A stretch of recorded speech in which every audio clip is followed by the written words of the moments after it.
intelligences in our midst, particularly our distinguished scholar, I popularly call intellectual entrepreneurs in Olabisi University.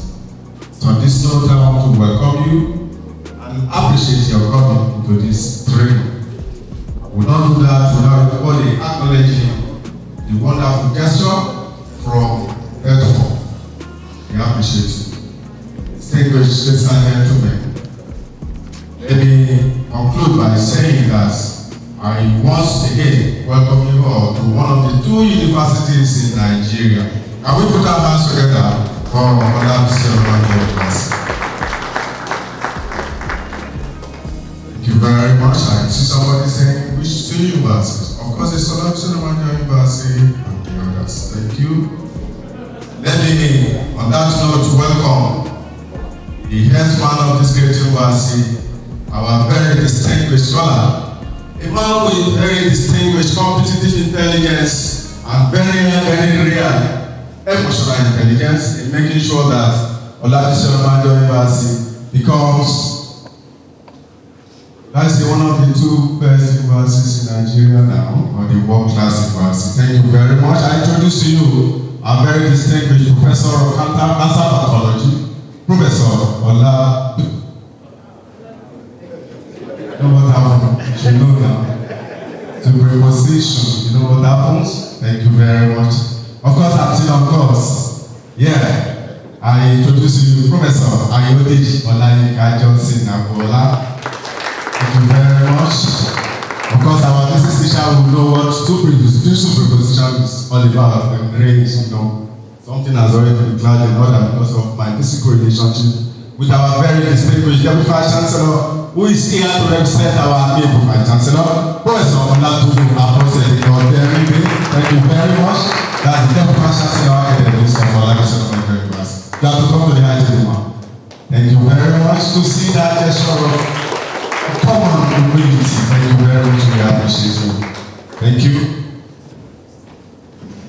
Similarly, let me recognize our very distinguished alumnus in this great university, who currently is the Deputy Vice Chancellor of Administration, a distinguished Professor of Economic History in Olabisi University, with that international reputation and recognition.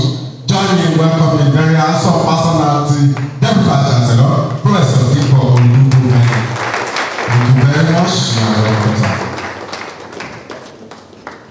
Of course, I equally recognize the Chief Administrative Officer of this great university, the custodians of rules and regulations in Olabisi University. I call him a distinguished scholar in administration. Join me in welcoming to the high table, Dr. Bayo Orukoto, the Secretary to Council of Olabisi University and the Registrar. Thank you very much. Of course, we constitute any committee in this university without having the Secretary, the Registrar. They are whether physically or represented or by proxy. The committee is null and void. Thank you very much. Can we put our hands together again? For him. Distinguished ladies and gentlemen, of course, the custodian of a repository of knowledge in Olabisi University is the University Librarian, Professor Olabisi Onabanjo. But today is being represented by the very deputy University Librarian, Mrs. Tony Okewami. Thank you very much. You're welcome. Thank you very much. We appreciate you. A very effective lubricant in everything we do in Olabisi University is finance. We call it the checkout, the checkout of Olabisi University, popularly known as WhatsApp. Mr. Olufe Ishowu, FCA, very much. Thank you very much. I equally recognize other distinguished member of CPD here present, starting from provost and deans and directors. We recognize you, and of course our very distinguished scholar in our midst today. Distinguished ladies and gentlemen, let me especially acknowledge once again the effort of TETFund in making sure that the university in the last 10 years or 20 years of coming into being of TETFund as ETF and others, the date remains the same, and it will never remain the same, because you can see that clearly in all cases of is it training you want to talk workshop or what you call physical infrastructure development in universities in Nigeria. distinguished gentlemen, I once again acknowledge TETFund, and of course, the resource persons to today representing TETFund in our midst. Join me in welcoming and recognizing, especially a very distinguished, I call him intellectual entrepreneur, Dr. Abubakar Adamu, from the Department of Business Administration, University of Maiduguri. Thank you very much. You are welcome, sir. Thank you. Let me also recognize another very distinguished eminence in scholarship. I humbly, especially on behalf of the Vice Chancellor and of course other distinguished member of the University Management, recognize Dr. Bola Olufunke Jenyo from Department of General Studies and Entrepreneurship in the Federal University of Health Sciences in Law Orogun. Thank you very much. Law Orogun. That's it. Thank you. Distinguished ladies and gentlemen, the training program is on teaching entrepreneurship with effectuation. And I once again appreciate the director of entrepreneurship in Onabanjo University, who has been feeding us with what we call principle of effectuation in Onabanjo University. If you follow this particular gentleman here, a distinguished scholar, by excellence, he told us what they read in hand. Affordable loss, lemonade principle, crazy greed, pilots in land. I said, what's this man saying? But today, everyone will appreciate his regular and you know what it means, an intellectual contribution on OOU staff WhatsApp platform on daily basis. I acknowledge you, and of course, I thank you for feeding us. And it's on this note I want to especially welcome to the podium the Vice Chancellor of Olabisi University, Professor Ayodich Olayinka Johnson Abuola. Today is ably represented and adequately physically represented by our very distinguished Deputy Vice Chancellor, Professor Olatutu Abose of there. Last program of Ogun State University, now Olabisi University. Thank you very much. And with this speech, and of course at the same time declare the training open. My name is Dr. Onabanjo from Corporate Affairs Division of Olabisi University. Thank you very much.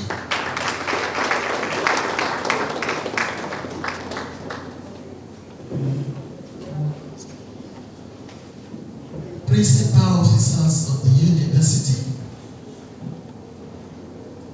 our distinguished honors from TETFund, who are facilitators of this program, distinguished members of Senate here present, and our indefatigable scholars, colleagues from different faculties in Olabisi Onabanjo University. You are all welcome. It gives me great pleasure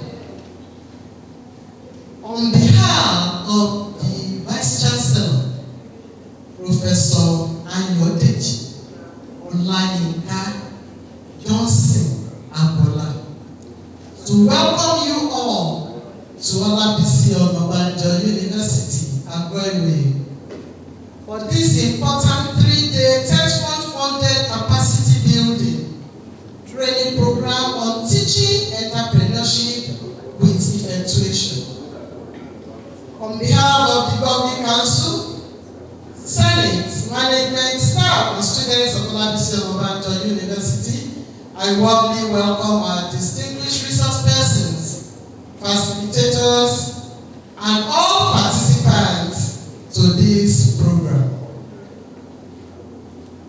Let me begin by expressing our profound appreciation to TETFund for its continued commitment to the development of tertiary education in Nigeria. Yes, TETFund is working, and we need to acknowledge that this is as a result of the struggles of academic staff union of universities. And so, we appreciate ASU for making TETFund to be a reality, and we appreciate TETFund for actually living up to expectation. Through its various intervention programs, TETFund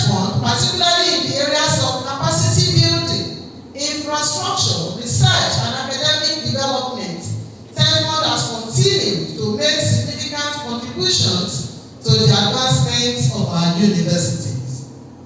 We are particularly grateful for this opportunity to enhance the capacity of our academic staff in an area that is central to the future of higher education and national development.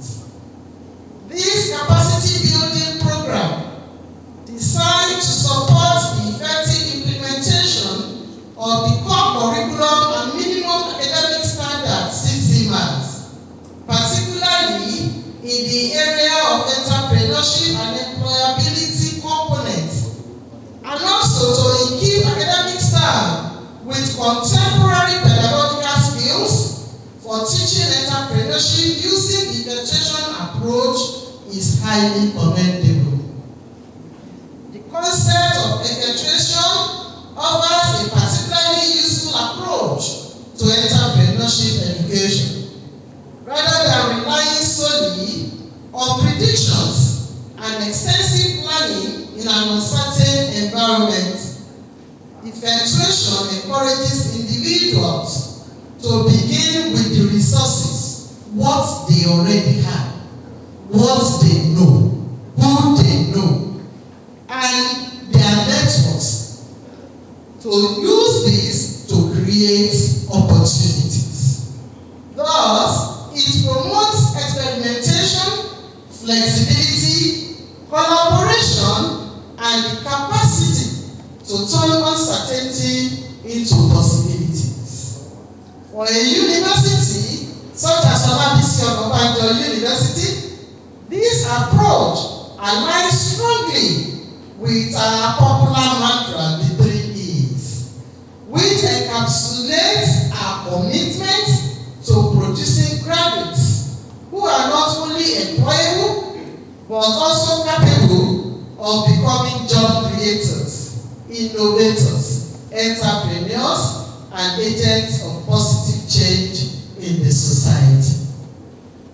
Distinguished participants, the challenge before us is to move entrepreneurship education beyond the confines of classroom policy and theory and conventional business plan development. We must develop teaching approaches that encourage students to think creatively, act decisively, collaborate effectively, and respond constructively to changing circumstances. Our students should be able to see opportunities where others see problems and develop practical solutions to the challenges confronting their communities and the nation.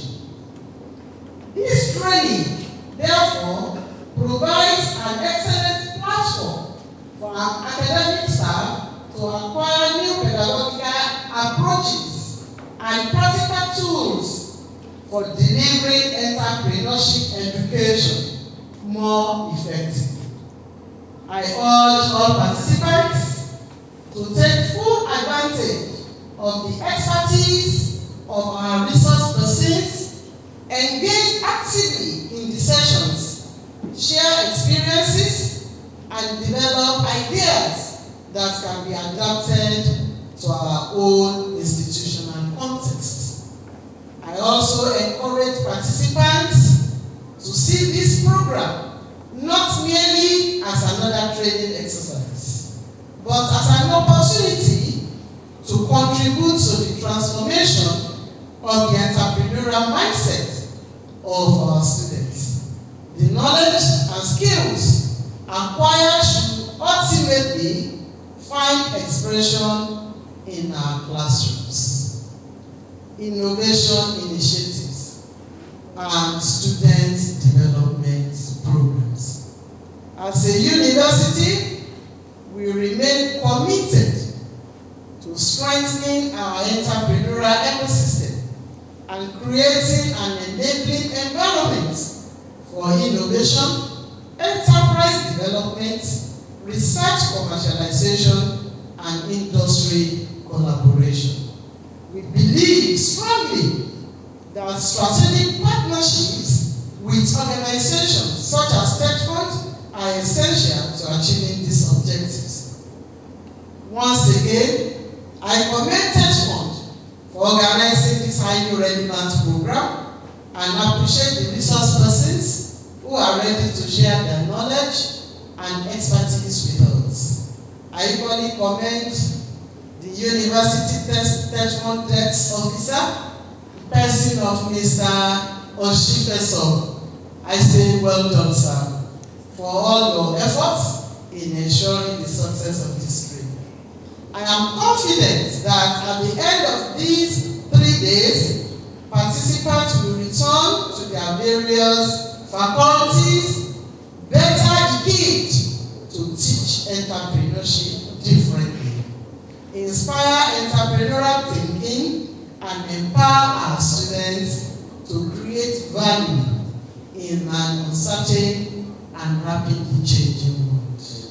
On behalf of the Vice Chancellor, Professor Ayodeji Johnson Olayinka, I wish you all fruitful deliberations and an enriching learning experience. It is my pleasure, therefore, to declare this 3-day training program on teaching entrepreneurship with effectuation officially open.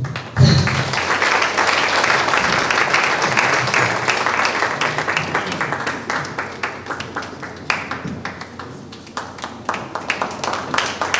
Thank you very much. Thank you very much. Of course, you see that the whole of the speech of the Vice Chancellor lays with what we call entrepreneurship. It will not be wrong for me to now say our Vice Chancellor is entrepreneurship certified. Is that true? Thank you very much. We appreciate you. Because here we know you have WhatsApp platform. You will know that once you have entrepreneurship inclined personality, you will be one of the best favorite friends to the Vice Chancellor of the University. Because we always emphasize that there is no nation that grows beyond the quality of the products of Nigerian university. I was impressed with the turnout. God bless you. It is with great pleasure that I welcome you all to this important 3-day capacity building program titled Teaching Entrepreneurship with Effectuation. On behalf of OOU TETFund office, I extend our sincere appreciation to the Tertiary Education Trust Fund for its unwavering commitment to strengthening the quality and relevance of higher education in Nigeria. Innovative teaching initiatives such as this. No doubt, entrepreneurship education has evolved beyond teaching students how to write business plans. Today's realities demand that learners are equipped with the mindset and competencies to identify opportunities, innovative abilities, embrace uncertainty, and of course create sustainable value. The effectuation approach provides exactly this practical framework, enabling educators to cultivate entrepreneurial thinking that is adaptable, resilient, and impactful. This training therefore comes at a strategic time. It offers us an opportunity to reimagine the teaching methods, enrich classroom experiences, and better prepare our students to become job creators, innovators, and the like. I encourage every participant this morning and throughout the session, 3-day sessions, to engage actively throughout the program, ask questions, share experiences, collaborate with colleagues, and ultimately commit to translating the knowledge gained into measurable improvements within your respective departments and faculties. It should be a cascade capacity program so that whatever you learn here when you get back, you share with others. With the backing of the university management, as your host, I assure you of our commitment to ensuring a productive, enriching and memorable learning experience over the next 3 days. I wish you all a successful and rewarding training program. Thank you and welcome once again.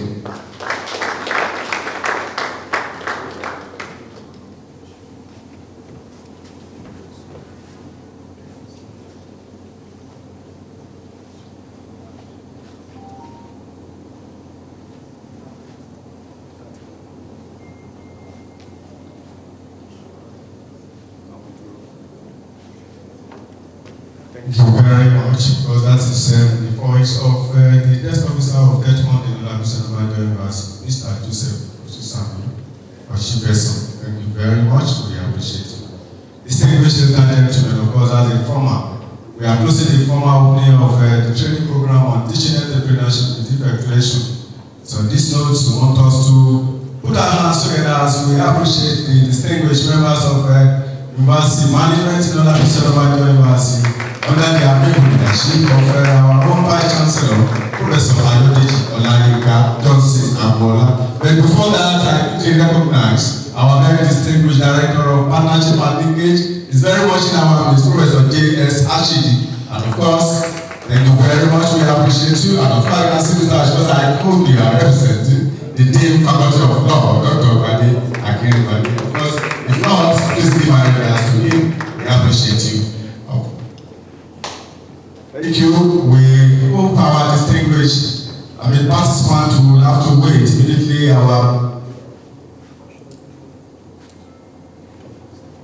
We'll have to wait a bit before the meeting hall for break time after the exit of our very distinguished members of the university management. But right now, we have to have a group photograph.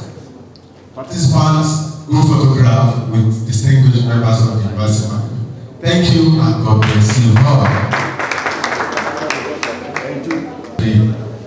Our very distinguished. So now, most of the time we got other discipline.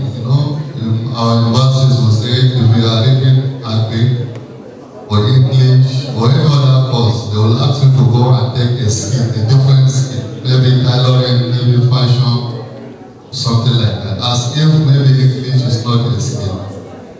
That is the mindset that NUC feels that we need to change that mindset, that every discipline is a skill. And that is the starting point for you to move ahead. If you have a knowledge of a particular field, that will be an opportunity for you to start. So our starting program for today will start with why do we need to teach entrepreneurship to non-business students? Why are we having our colleagues from other disciplines before we now go back to effectuation proper? And that is why at the end of the training, we go back to our classes and try as much as possible to inculcate this mindset into our students that every discipline is a skill, and that is the starting point. Of course, there are so many problems, especially in developing countries like ours, that conventional entrepreneurship will not address, in which maybe at the end of the 3-day paper, the training program, we agree that yes, this is a very good approach to entrepreneurship. You are now going to call Dr. Onabanjo to start. Why do we teach this entrepreneurship to people that are not actually from the field of business? Because prior to now, we assume that entrepreneurship, in fact, is only been taught maybe in management sciences. But maybe you see from time to time, looking at the reality of now, we now begin to introduce it as an optional course. It now becomes a compulsory course. And it's still not giving the desired results. And we're now looking at it, yes, the cultural approach needs to be changed. And we are now introducing the effectuation. But before we go into effectuation proper, we'll start with why teaching entrepreneurship to non-business students. I'm calling on Dr. Onabanjo to start. Thank you. Let me start on the existing protocol. Good morning, everyone in the house. Good morning, Mass and Sars. You are welcome to this insightful training program titled Teaching Entrepreneurship using Effectuation. And bring greetings from the NUC, not only TETFund, from the NUC and TETFund. They all send their greetings to you. And this morning we'll be starting with teaching entrepreneurship to non-business students. Who are the non-business students? They are students from other faculty outside management sciences. Because before now, we believe that entrepreneurship is meant for the business-oriented people. In fact, I have a course when a student came to me, walked up to me, "Man, I'm a nursing student. Why should I be taking entrepreneurship? Do I tell the school that I want to start a business after graduating?" And I told her, well, it is a compulsory course. You just have to do it. It's not necessary you start a business, because majority of us believe that starting a business after studying entrepreneurship is to open a shop and be selling and buying. Entrepreneurship is more than that. And there are unmet gaps in all faculties. There are unmet gaps in all faculties, in all disciplines. But majority of our students, they didn't have that entrepreneurial mindset. And every year, university are dishing out graduates in thousands, and there are no jobs outside there. Because the people that are working are not ready to even leave the system. You see them every year going to visit NIM to change their age. Why? Because of fear of unknown. And that is the reason why NUC, in collaboration with TETFund, deem it fit that we should inculcate this entrepreneurial mindset into all students across all faculties. Teaching entrepreneurship to non-students simply means that we should equip our students with entrepreneurial mindset, skills, and knowledge to spot opportunity in their own field, not outside their field. There are lots of unmet opportunity in their field. For example, a nursing student can start telemedicine. An engineering student can look for unmet a gap and start filling it. The goal is not necessarily to make every student start a business, but to help them become innovative, adaptable, and capable of turning ideas into practical solutions. I'm going to use engineering as a case study today. You see, every year, our students pass through 100 to 400 levels. See them in the lab, carrying out a rigorous project with their supervisor. And at the end of the year, they threw it away. If you go to the workshop, you see it scattered. They scatter it all over. Why don't we turn this project or commercialize it by taking intellectual property? We should go through the due process. Why non-business students matter? Non-business students matter because most of the funders, if you go through an innovation center in the country, majority of them are from STEM, either sciences, science, engineering, humanities, but not management. Most of them are funders. Most high-impact startups come from non-business graduates. Innovation typically emerge from deep domain expertise rather than financial training. Because then you see, I said I'm going to take engineering as a case study this morning. You see our engineering students. In fact, if not now, then they don't even dress. You will just see them on one. They can wear a jeans and a top for a whole week in school. Because their course is so rigorous. It's so rigorous. And you see them doing one practical to another. The chemists also do it. You see them borrowing one chemical to another. I used to say, high growth ventures are more commonly funded by engineering, STEM, creative arts, or humanities graduates than by business graduates. I don't know why. Maybe it's because we don't have a skill. Maybe. Example of Paga. We all know Paga. Tayo. He was an engineering student. He traveled outside the country when he was 16, and he tried to build a chip, but at the end he failed. But despite that, when he came back to Nigeria, he said he was seeing the way we queue in the bank, the way we carry cash around. He now said, he built on his expertise, engineering, and he has worked in a financial company, and that was why he decided to build and have. He did not write a business plan when he was doing it. He didn't. He just spot an opportunity, and he looked at how he can fill that opportunity, and that was how he came with Paga. Technical and creative knowledge drives breakthrough innovation. Non-business graduates generate new intellectual property because their academic training embedded rigorous inquiry and problem discovery. They possess valuable technical and professional knowledge. As I've said earlier, you see them. There is no light. What can we do that there will be light? In fact, at time, I saw someone that in my former school, they said they wanted to, they even produce a car that is using electricity. That is Kwasu. We still have those buses today. And it was carried out with the help of the lecturers by the students during their project research. You see, they can turn that if they collaborate with industries. They can decide to write a letter to Innocent. Let us collaborate.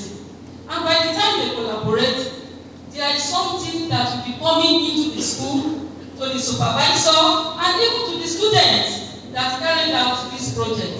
For majority of our university today, our project ends in the laboratory. I don't know why.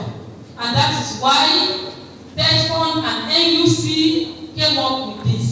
So that if we can do that, if we can collaborate, most of our students will not be jobless. At least that will be a starting point for them. They will have something to fall back on. Not only engineering, other courses like that. We now say technical knowledge plus creativity plus opportunity recognition plus entrepreneurial action. It brings breakthrough innovation, and which is common to the engineering and others, even the sciences also. Please let us go back to the classroom and change our ways of teaching our students. Let them realize that there are no jobs outside. They have to start doing something. Not necessarily because the majority of them are entrepreneurship. Do I tell you I want to be selling pure water? Technical knowledge, tell us what is possible. When creativity imagines what has never been done. It is not only what has never been done in entrepreneurship. At times, it is, you might have a product. You look at that product. When you look at it critically, you can see some missing gap. Why don't I improve on this? When I improve on it, it will be better. Maybe engineers that produce, I'm still in engineering. Before it is solar. But now they've introduced solar fridge. Even if I don't have solar at home, if I buy solar fridge, I can have cold water without having lighting. That is an improvement. Entrepreneurship transforms those ideas into products, services, and venture that create value for society. Whenever you were looking or you see an opportunity. Let that opportunity create value. Let it create value. Look at the example I cited, the case study of Paga. It created value because before, if you want to send money, you have to enter the banking hall. If you want to collect money, you have to enter the banking hall. And at times there are a lot of queue. But right here, as I'm here, if I want to send money to Medjugorje, I can do that in this hall without any problem. Most university startups are funded by non-business students. I said it earlier. Enterprise capability needs to be developed across all disciplines to support this pipeline. We need to inculcate this entrepreneurial mindset into the life or into the mind of our students across all faculty. Don't leave it for the business or for the entrepreneurship lecturers alone, because there are so many unmet gaps or social gaps or environmental gaps that are yet to be met. And these are especially the environmental, faculty of environmental. There are a lot of gaps in your field that are yet to be met. Look at it critically. When you look at, I might not know those gaps, you know better. When you see that gap, look at how those gaps can be filled. Because we said most university startups are funded by non-business students. Yes. If you go, as I've said earlier on, if you carry a research incubation center, I got my MSc on incubation. I have facts to back this up. A lot of funders that are there are students from non-business. And the incubation center, what do?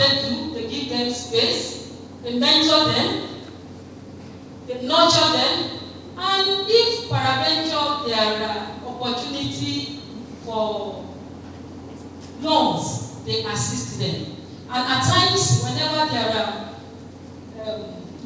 exhibition or outside the country, they can go. But it is not the incubation center that is going to pay for them, but they are going under federal government establishment, which makes it easier for them to do that. Innovative startup ideas really originate in business school. Yes, we see the majority of people like going to business school, I want to go to business school, I want to go. But the idea doesn't originate from business school. The idea still depends on your field of study. It depends on your field of study because you have the basic knowledge already and you know what is missing in that your field. Why don't you try and sit down and go back to the drawing board and see how you can fill that unmet gap? That is the idea of effectuation, that we should introduce it into our students' mindset. Strong non-business enterprise education produce more startups. Embedding enterprise in non-business curricula expand the innovation ecosystem.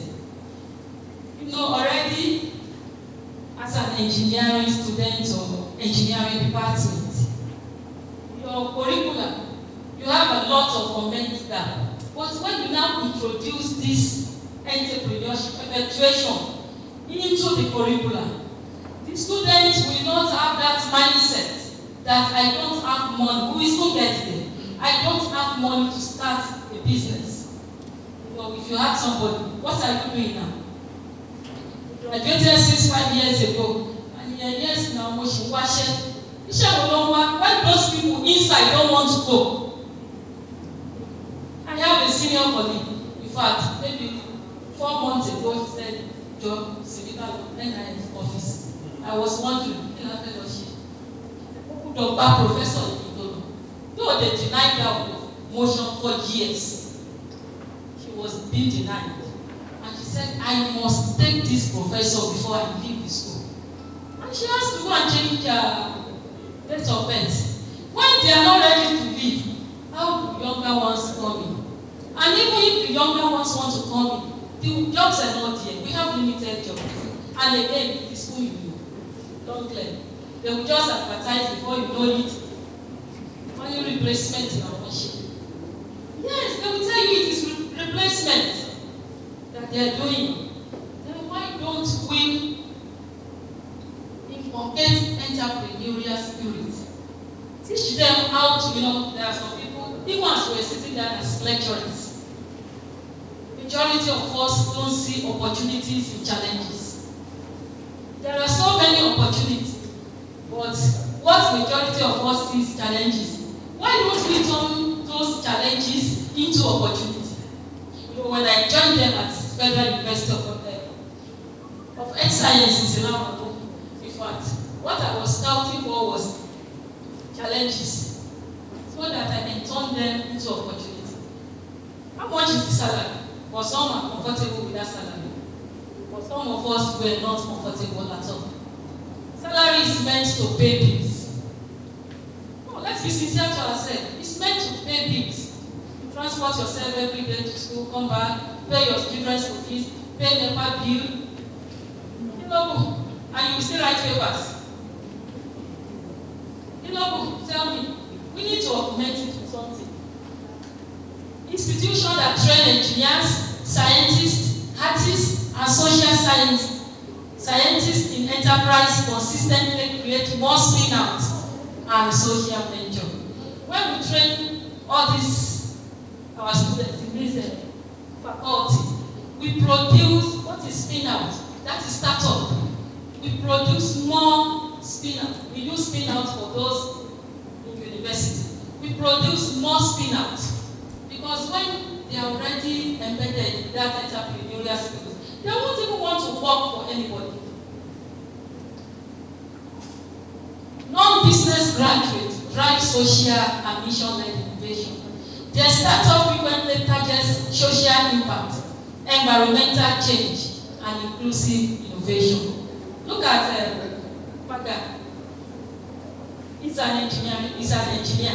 He built on his first degree. He built on his profession, and coupled with he has worked in a bank, in a financial house before. Coupled with that, he saw a problem. He used his expertise as an engineer to build that software. Thank you. If there are questions, please answer it later.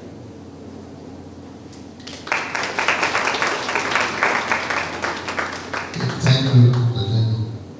So we are moving to the next concept of the teaching non-business. But as we rightly observed, if we refuse to accept entrepreneurship, there are, of course, all of us are from universities. There are some courses that are almost dying. The students are not actually enrolling. Why are they not enrolling is because we know the field very well. We refuse to inculcate the importance of the course because all these things in the university are relevant to humanity, and that is why we are teaching. So, why are students leaving? It's simply because even we as experts in that field, we felt that this field is not worthy of maybe studying, and that is why we are not thinking out the best out of that field so that our students will look at it and see how they are going to now take off from there. And that is why entrepreneurship is very important, because there are some courses, like my university, maybe faculty of agriculture, for example, is almost losing students. You see the best friend, there are so many lecturers, professors of varieties of fields, but yet if you look at the enrollment, in fact, it's very minimal compared to other faculties. Why? Because we don't tend to assume that our field of study is important. And once that happens, students will not come, and they will not even know how to address the societal problem. And of course, in the private sector, if you are not having products, of course, maybe your relevance is also not. So let us look at our each and every field. Since they are relevant to humanity, they are very important for us to study. So the next, after we have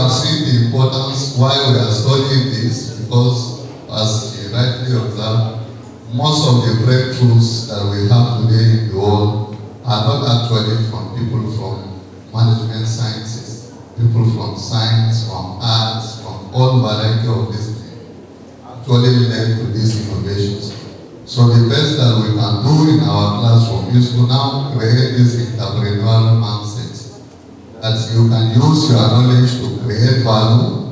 While you are creating value, you are also making profit, and that is what we are talking about in entrepreneurship. Identify a gap. Where is the problem? That gap has been identified. How do you now address that gap? By creating something of value. And the process will now make your profit. And I believe all this thing is capable of addressing the societal problem once identified. So, and that is what is this concept of entrepreneurship. Once entrepreneurship is all about, we talk about the entrepreneurship education, where we need to tell students to start something. Entrepreneurship focuses on generating ideas and developing behavior competencies to turn them into action. Relevant to all discipline and career paths. Nobody will can say that this thing is not relevant to his field of study. All fields that we are seated here, all our relevant fields are important in that perspective. For non-business students, this is usually more accessible and valuable starting point. So if you know your field very well, you will know the challenges that you can find. Maybe in agri, for example, maybe are you talking about vertical agriculture, where you don't even need to look for more space? Or are you even talking about soilless agriculture, where you don't even need the soil? So these are new things that you need to now inform your students that in this field, maybe if you are talking about your challenge is that you don't even have the soil. Maybe research have shown that you don't even need to have the soil to grow a crop. Maybe you can just have a small space of land and you can use vertical agriculture to now cultivate as larger number of crops as you can have. So, and every field has these opportunities. It is we, the academics, people who have the know-how in that field, that we are going to now entice our students by giving them this knowledge, so that they will now, it will now inspire them now to see how are they going to now utilize the knowledge we give them, and at the end they will now produce something valuable to us. And of course, the entrepreneurship education focuses on starting and growing a venture, which we say you have the idea, you want to start. So you need entrepreneurship education. How do you do that? We say one of the key definitions of that is that entrepreneurship is the process of taking calculated risks through provision of solutions at a profit. Solutions is innovation. Of course, calculated because of the argument. For example, maybe we have people from entrepreneurship, or maybe people from economics generally. You know, Sean Peters, I think is from economics. You know, one of the views he has about entrepreneurship, he didn't look at it from the perspective of taking a calculated risk. In fact, it is Drummer, who is a management scientist, feels that you don't just take any kind of risk, rather you should now take a risk that is worth it. But if you look at the argument by Joshua Sean Peters, who is an economist, feels that an entrepreneur is just a risk. You can just take risks. He didn't define the extent of the risk. And maybe that is when the broker is countering, you say that cannot be a good time. But both of them, of course, living in reality, are very relevant. Of course, when federal government, for example, want to deny people access to this social, they want to regulate or something like that. You know, some people agree, some people disagree. Those people who disagree are people from the Sean Peters group, why you should allow people to just think the way they want to think. Others are saying, no, that's because of the harm it's doing to the society, it needs to be regulated. And that means we are now, these people are looking at entrepreneurship from the perspective of what Drummer is saying. So in all cases, an entrepreneur, the key common denominator is that entrepreneur is actually a risk taker. But the more acceptable definition, of course, that risk should be calculated. Because you cannot take a risk that is so final that at the end of the day, you lose your entire investment.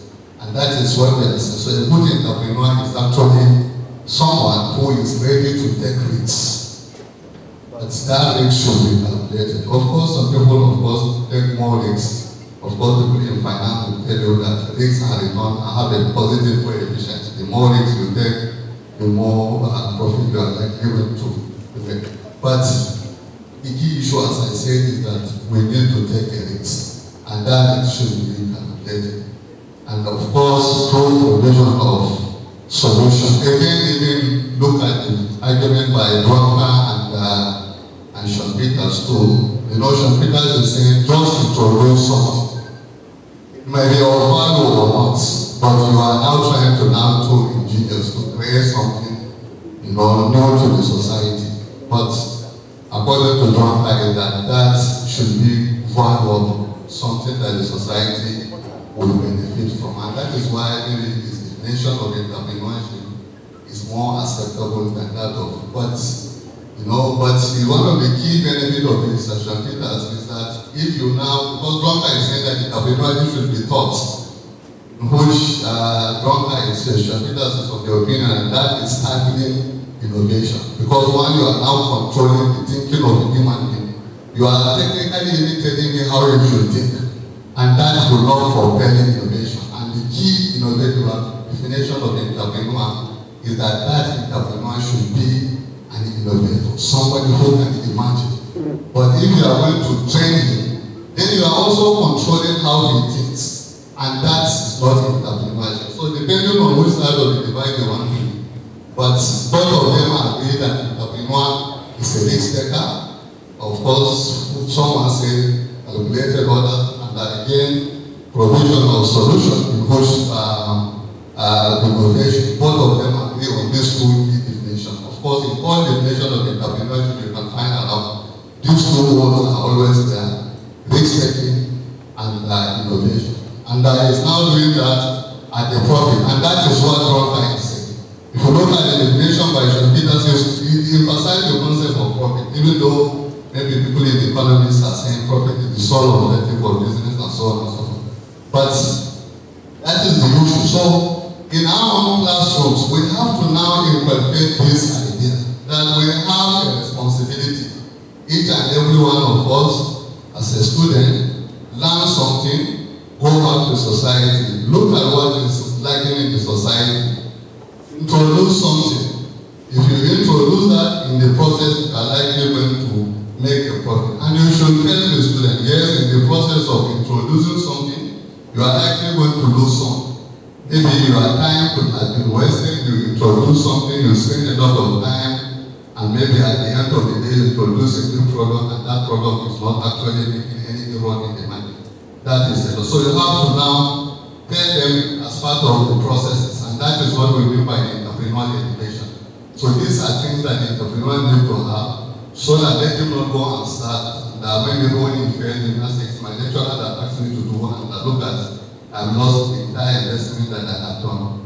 But if you now introduce this kind of education, that will go a long way in now preparing his mind that this is likely going to happen next.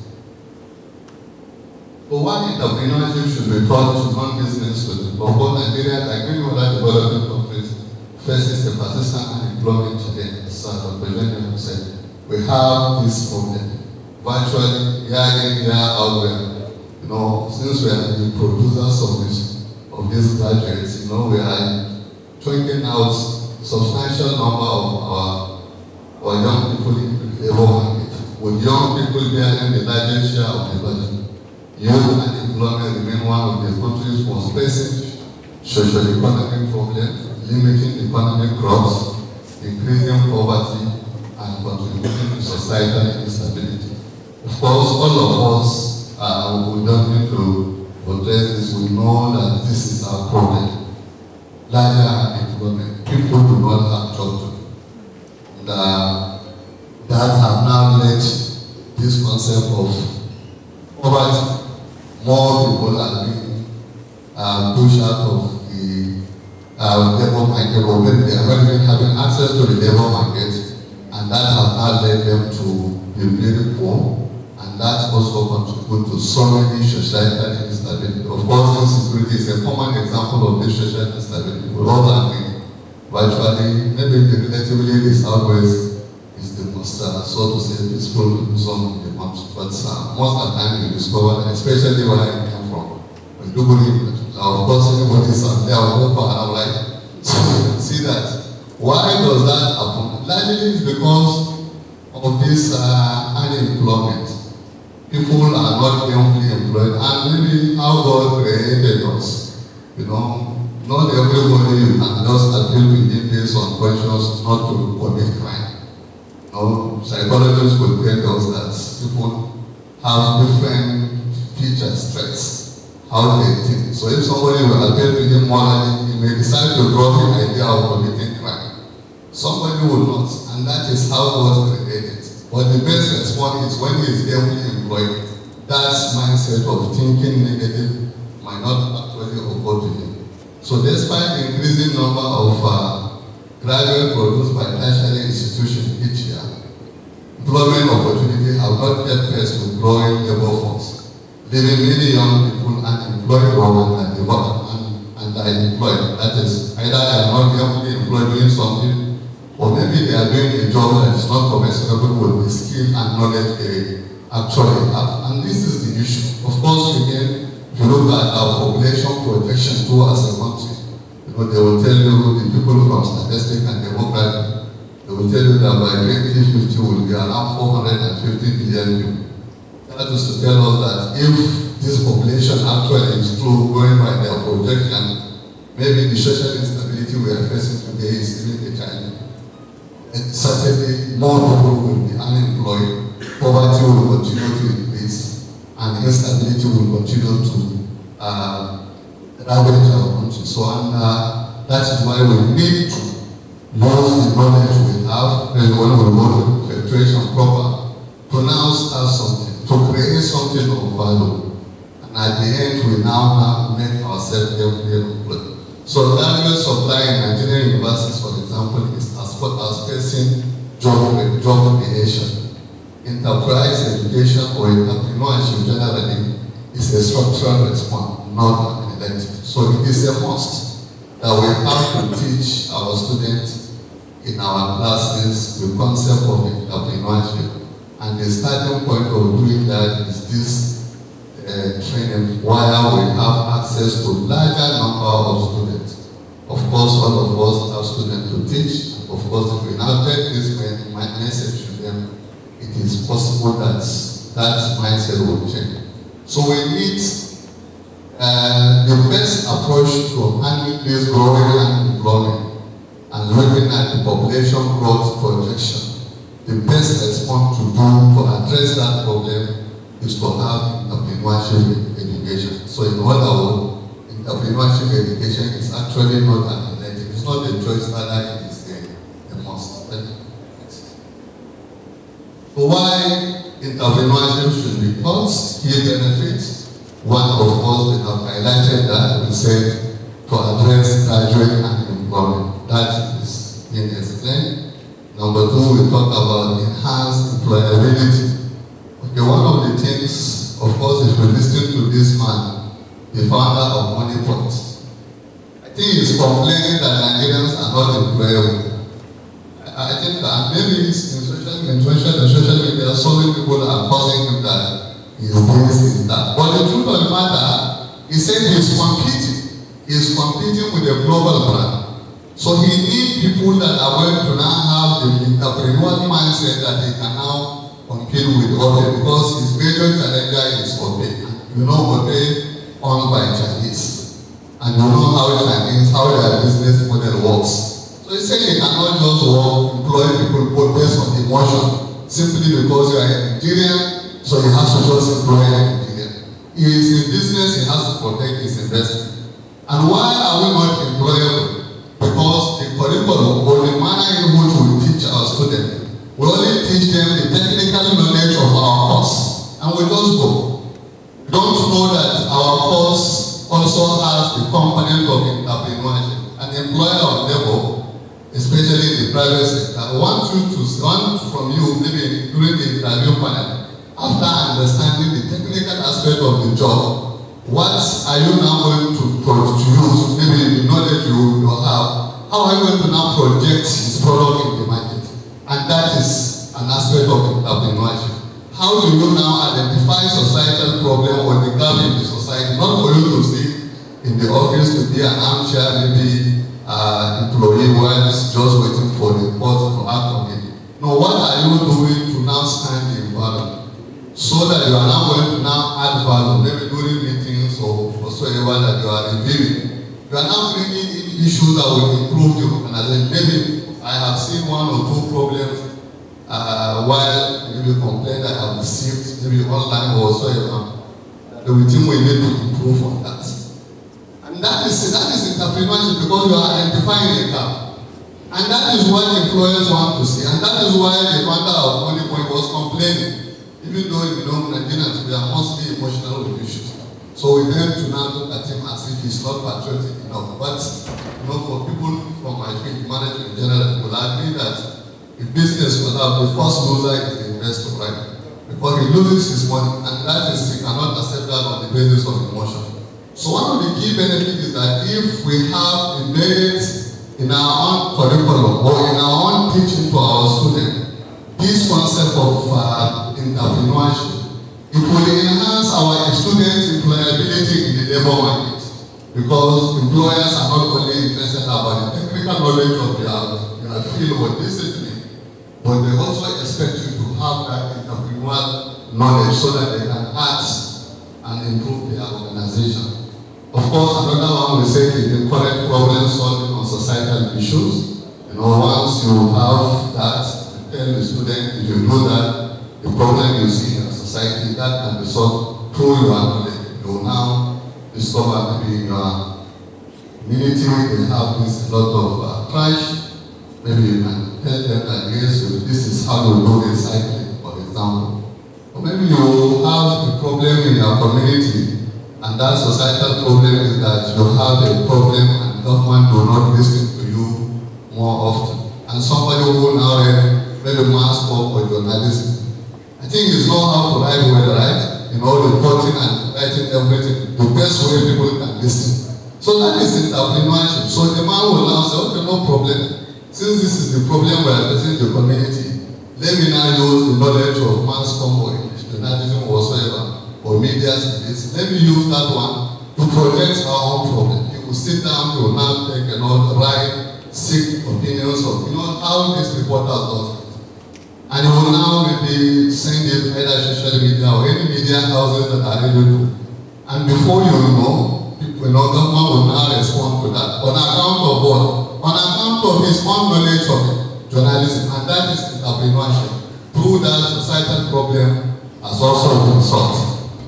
Another benefit is that it develops the entrepreneurial mindset. If you have that, of course, the student will now, okay, my field can address a problem. Okay, let me now inquire and know. That curiosity will now come in. Why is he now very curious? Because he knows that his field is capable of solving the problem.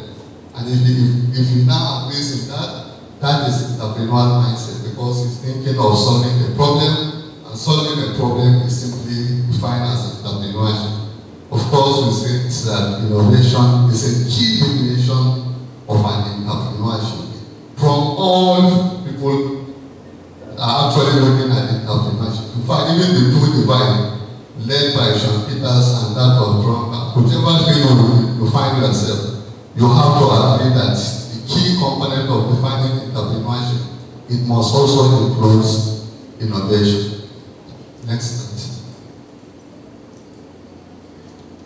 So building enterprise competencies with value creation, learning through creating value for others. You are doing that not necessarily for your own benefit, but you do that because you want to. Practice students should apply knowledge and skill to produce something beneficial to at least one external stakeholder. Of course, when we say stakeholders, we refer to those groups or those individuals that have made contribution to the existence of something, and they have a claim. Of course, in the business cycle, for example, we say stakeholders, for example, could include shareholders. He contributes what? His own contribution is risk capital. What is his claim? Dividend or profit. Maybe the employee, he has he now gives his skill to the organization to produce something. Of course, his clear wages of managing wages. Government make a contribution of providing enabling environment. Of course, they have a claim of revenue or tax. So in all cases, you have to now produce something that will have benefit to at least one stakeholder. And of course, we say a stakeholder are those group of individuals who have made a contribution and have a claim over an organization. So this you need to at least meet that requirement, or maybe contribution of our customer by buying the product and he is expected a fair price and so on. So two requirements, interaction between someone outside and classroom and attempt to create value for that person or group. So this leads to a deeper learning because students care about the outcome.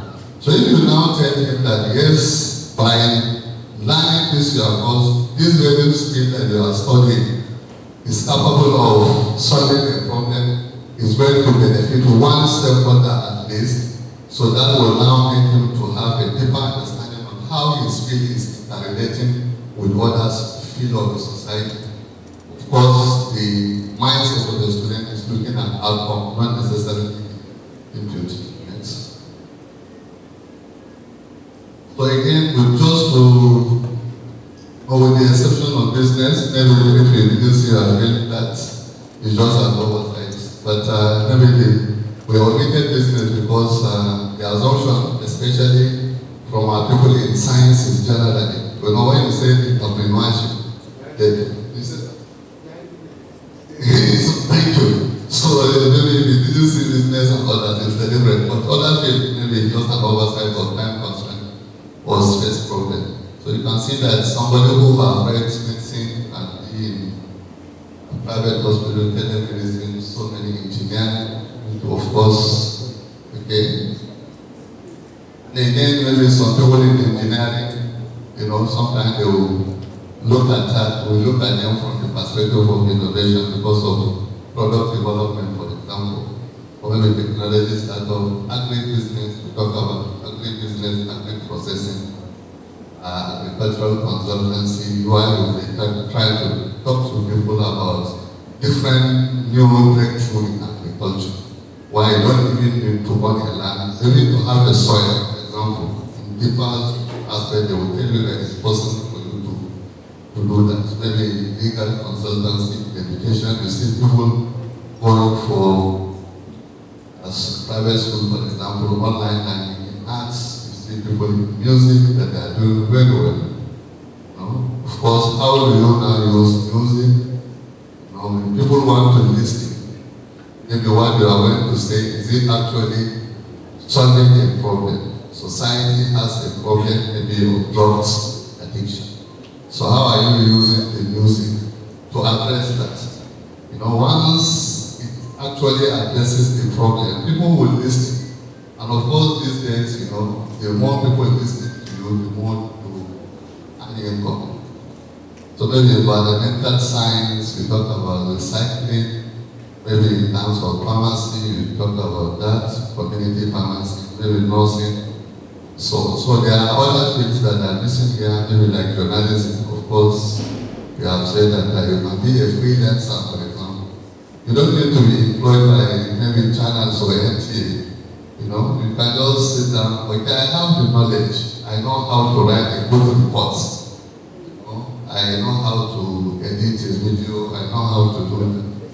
So let me just, since I cannot find job to do, and in my community, I saw a report that maybe channels do not have a representative in my community. And I know that, because you know which report has a very good content that it will sell.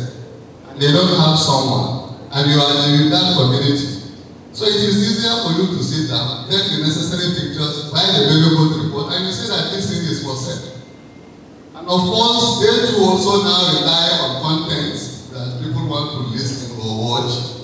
If it is actually good, they will pay. And that is what we are saying, that all these things are relevant as far as entrepreneurship is concerned. It's just to tell the student that this you are doing is capable of being a startup business, and if you start it very well, it's going to give you profits. So from causation to effectuation. But what we are having today is the casual approach or the traditional approach to entrepreneurship, where maybe in the course of a class, maybe we look at that. We try as much as possible to tell our students that if you want to start an entrepreneurship, the first thing is maybe, with the exception of maybe people from management, some will even jump and say capital. Oh, is that am I right? Not meaning that even the starting point should be able to identify the opportunity. But after identifying the opportunity, the next thing somebody will say, I know that my idea is good, I don't have capital to start. And that is why we are here to change the mindset. Yes, it's good to have the capital, but what if the capital is not forthcoming? Will you allow that idea to die? That is effectuation is now coming in, so that you can now use the resources available. You don't need to wait. Yes, it's good. The casual approach, as we say, if you are writing a business plan, you normally now write kind of a plan sketch. You have to talk about the executive summary. Let me just project it. And that is what we have been doing all along, If you have an idea, you start by saying, let me now write a business proposal. Write the executive summary, the overview of the business, what the business is all about, the key highlight of the business. You now write the company's description, the background, why is the business located, the vision, of course, why the business wants to be in future. Mission statement or the mission, which is the reason for the existence of the business, the core values, what the business actually stands for. Maybe, if you go to most organizations, especially private, you see a full banner like this, where they normally write vision, and core values. They talk about integrity, values, excellence, entrepreneurship, this.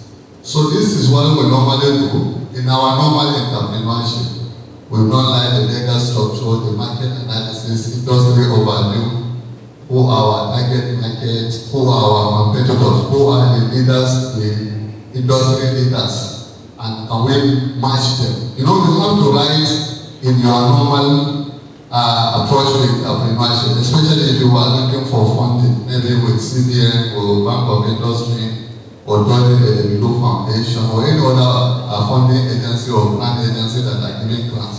So you need to do all these things. The competitors, the product analysis, the 4 P's of marketing, the product description, the benefit and the value proposition of the product. What does the product entail? What are the benefits of using the product? You need to all state it in the product, in the plan, the business development, the developmental status, the marketing strategy. How do you want to go about selling?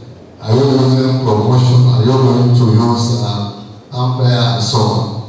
Branding. You talk about the management, the structure, who are going to be the head of that organization. Sometimes people believe when they look at the management, if they see Mr. A, B, C, the affairs of the organization, they will say that this organization seems very serious. So let me also now commit. Maybe they have a high integrity in society. So financial plan, the financial flow, the projection and so on. We also support with analysis, and we now send it to the agency that we are now expecting to give us the funding. But when we look at it, if you now do that, yes, it's good, that is a casual. You take it to CDL or bank or any other agency, they have to also review the whole thing, right? In the process, you have to wait, because each and every component, the management will now look at it and study it, whether this is actually being a very good business proposal or not. And at the end of the day, they may decide to say yes or no to your proposal. That's casualty 2. One is that this thing takes time, right? Because for them now to respond to your request, maybe they have to take maybe 6 months, for example. Let us now say 6 months or 3 months or 1 year. That means you are waiting for that period. Who, after 6 months, if it happens to be favorable, you will get accepted, right? But if it is not even favorable to them, or maybe they look at this proposal as not worthy of investment, then they will now turn down and write you a regret letter. So that means all the waiting period that you have been waiting has now gone waste. And that is why we say that these concepts need to be.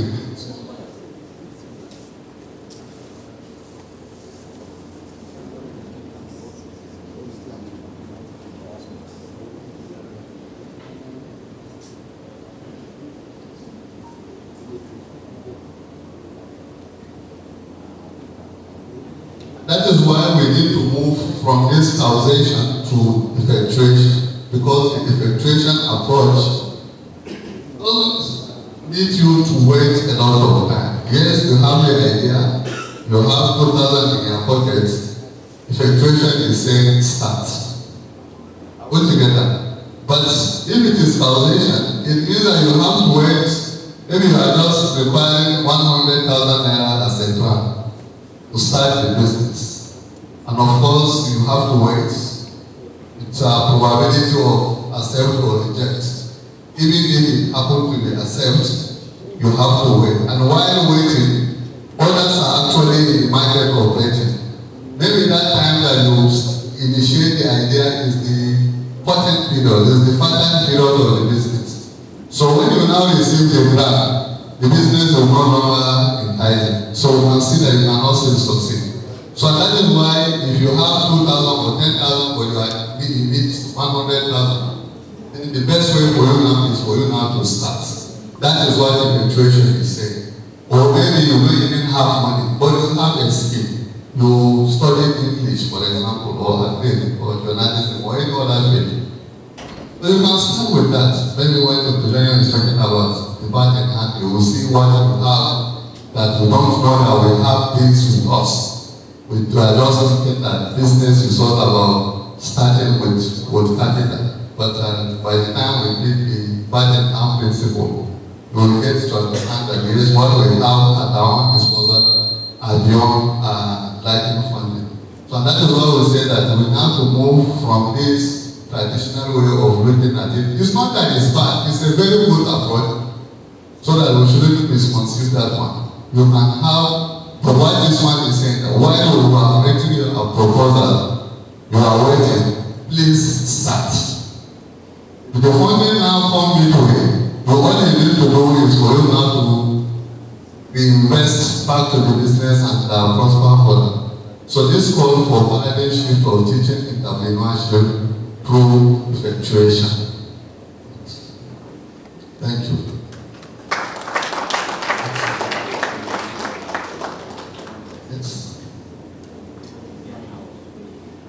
So please, if we have question and answer, we can take so that we can move next. These questions, observations, or improvement, if possible. Understanding of those presentations. But before then, I think I should also address the reason why non-science or non-STEM students don't usually have breakthroughs in innovation, technology, and the rest. You see, I think, it's all about value creation. And from what we teach in entrepreneurship, you create value through basically two things. It's either you are manufacturing or you are distributing. So people from my own end, we go the easier way to distribute. Okay, that goes in science, engineering, manufacture. Because in the value chain, you can actually get more profit towards the customer end than the risk that is very high. They told us that even the person that produced the bulb, they tried for like 99 or 999 times. People in humanities don't have time and patience to be trying and experimenting. they want to cash out and get their money quickly. So maybe that would have explained the reason why they are doing that. From the explanation we also gave, even the father guy actually also went through bank, and banking is a management science course. So my question now is, can't TETFund, for example, bridge the gap between the industry, the question goes to the first lecturer. The gap between what is being produced in the university in terms of, final year projects, their technical and technology breakthrough, and it moving to the market. I think there should be a TTO office or technology transfer office, I think a research office that can be empowered such that they can, close that gap between the academic output and the market. Don't you think TETFund need to actually look at that area? That's number one. Then number two, effectuation means, let me start now. Okay, how do we now address, as lecturers teaching our students? If the student now asks me now that, if I start now without a plan, they say he who fails to plan is planning to fail. Is planning to fail. How do we now address the most likely high failure rate that could occur for somebody who just starts? I only have 2,000. If my mom is saying this 2,000, use it to buy textbook, and I say no, I want to use it to start business, hoping that the business will bring profit. Don't you think? How do we address that? I think we'll get the question. Okay. One question. Yes. But even the planning you are talking about, I hope maybe we have students from management, so they are colleagues from management. They will tell you to look at the, argument by this bank. When we now say that this bank, we talk about, your work strategy either by plan or emergence. And he's concluded that majority of strategies that succeed are emergent non-plan. To study his argument. So but what we are saying is, again, when you look at the, since you are on entrepreneurship, when you look at the second principle, the affordable loss. If you know that you cannot afford the 2,000, don't start. That is what the effectuation is telling you. So it's not that, yes, I will start with my 2,000, that's what it expects. But the second principle is saying, after you look at the back in hand, the second one is saying affordable loss. Don't lose what you cannot afford. If you know you cannot afford, then that's address that problem. Then I think the issue of TETFund will not go into that because we are here on behalf of NUC. So the funding is to, maybe we can talk, give it to Mr. Joseph. That one will be this. But the NUC wants us to come, all of us as academics, to have a think about how we are teaching entrepreneurship in our classes. Maybe those maybe by chemistry entrepreneurship in our 60 months. So that people will not begin to see 30%, so that people begin to see the importance of that. But funding is let that one be handled by people in the platform. Thank you. Okay, what is the money?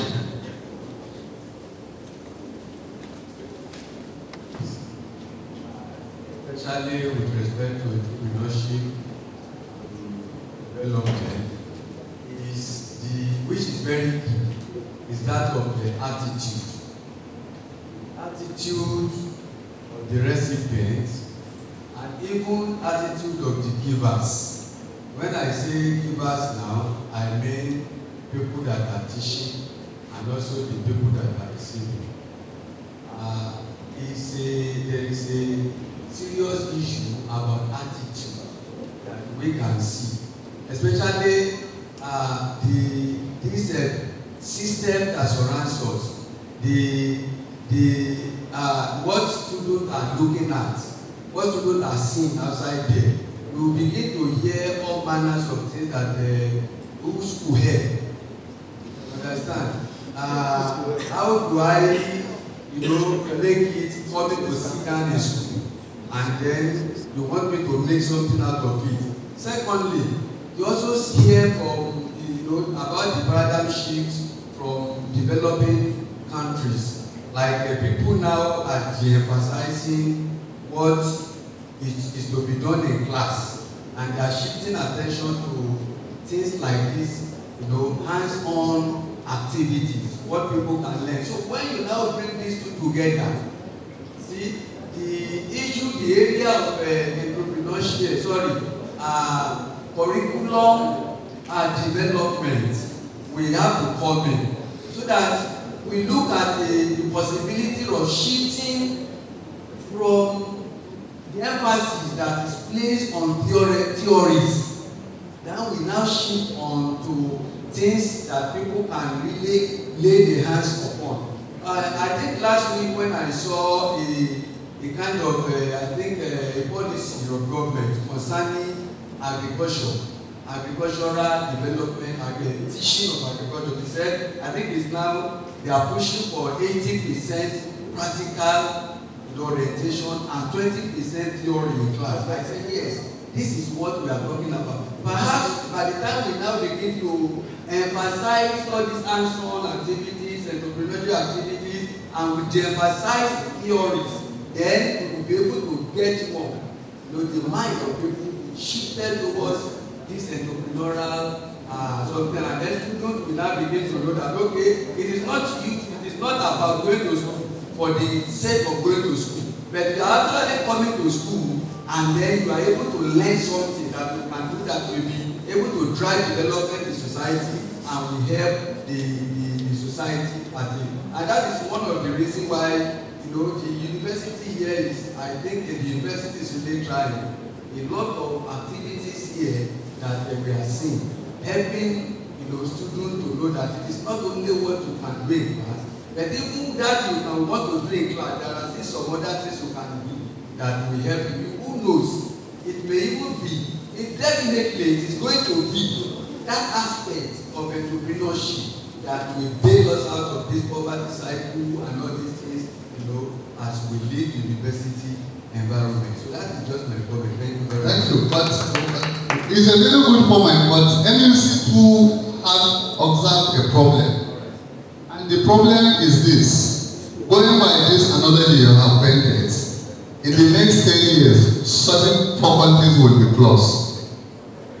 Because what we are doing now is, if we are reading maybe mass comm, I don't know of this university. My university will have 331. You go and learn a practical skill, maybe tailoring.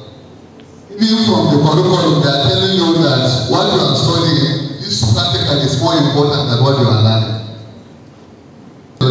And that is why industry has said no, that the best practical you can do is just the example you cited in the field, not for you to go and learn a different skill. If it is journalism you are reading, don't go and learn carpentry. How do you now write? The practical is for you now to have, how do you now write the good reports? Then the lecturers in the Department of Mass Comm or Media Studies should be responsible of teaching students how to write the good reports. That is the practical. Not for him now to go and learn this. Nothing wrong with that. Absolutely nothing wrong with that. But the reason why our students, maybe we see poor attendance, is because we are now emphasizing tailoring, weaving, all these things. And they are a bit confused as to which one is even more important. This one we are spending 4 years, and even the university are telling you that this course has no prospects. It's better you go and, we are all, human beings are rational. So automatically it's for me to be attending what I know after leaving university, what I will be doing. That is why industry are saying that let us not de-emphasize. The agriculture, you have given an example. You are not going outside Africa. You see the agriculture. If it is journalism, if it is whatever field you want to, then learn the job very well. That is your part in hand. If you learn another skill outside what you are studying, maybe that might not be bad, but that is not the focus. Your focus is what you are studying. Thank you. I don't know if I make a point.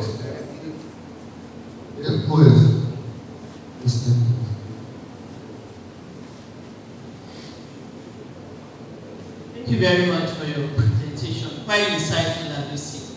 I'm from Faculty of Clinical Sciences. And what we teach, or what we try to expose our students to, is the fact that being a scientist, you can do so many other things. It's the fact that it empowers you to innovate and do more. But this is where my question is. When it comes to effectuation, how do we bridge the gap or prevent the fact that you don't want to turn out half-baked scientists? For example, as she mentioned something about medicine, pharmacy, and all that. In a way of trying to teach entrepreneurship by effectuation, many of our students as early as second, third year are exposed to medical outreach, research work, and all that. These are human subjects that you cannot afford to experiment with human lives. Sometimes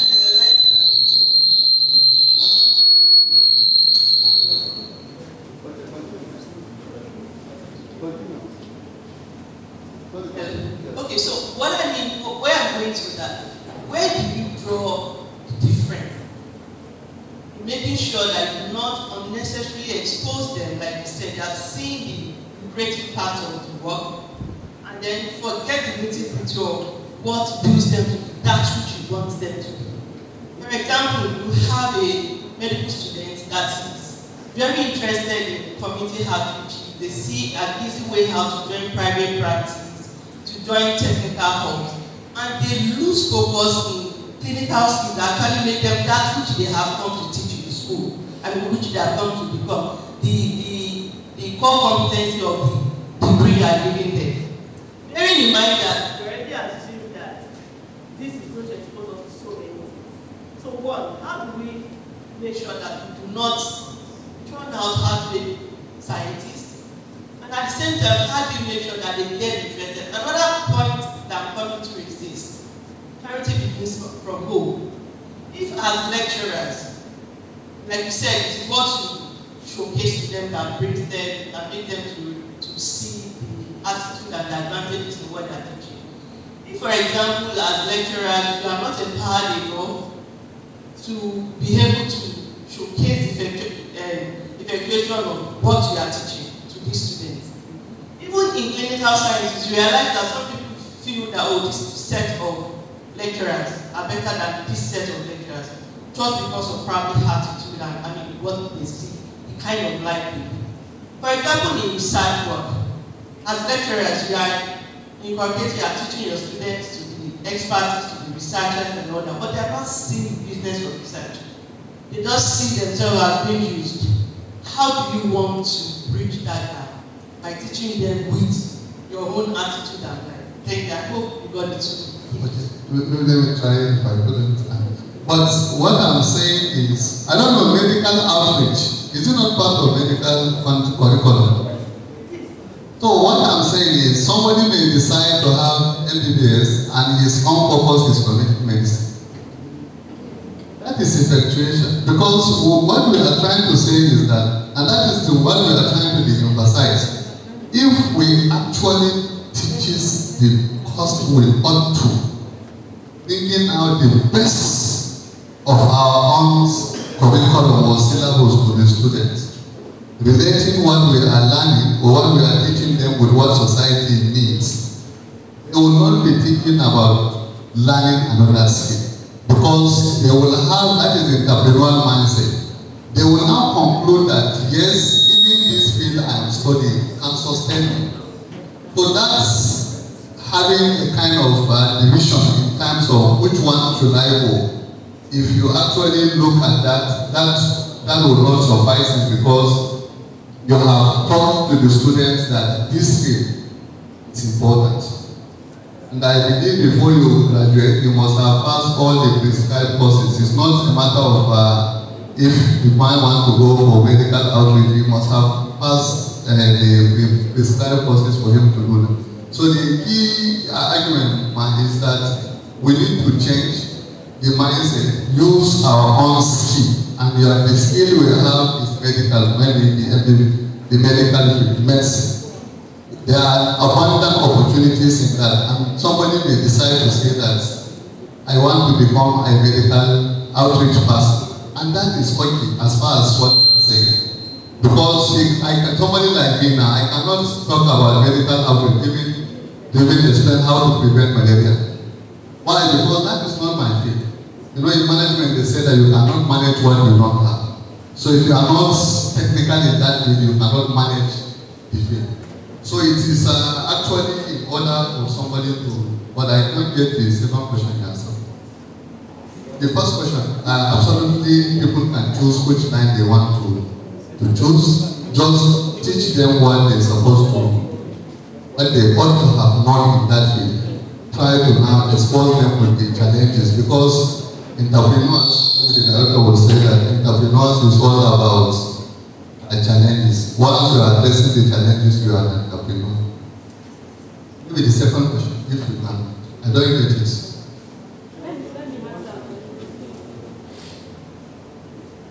Hello, ma. Thanks for that beautiful question. I just have 5 or 10 elderly people that they can be going visiting them to help them with their medication, and they'll be catching in. Because I know some medical students at University of Ilorin that live near my house. It is cryptocurrency 24/7. Thank you. Even though we are not encouraging them to be cryptocurrency, because that is the vision, but okay, somebody was, oh, are you okay with it?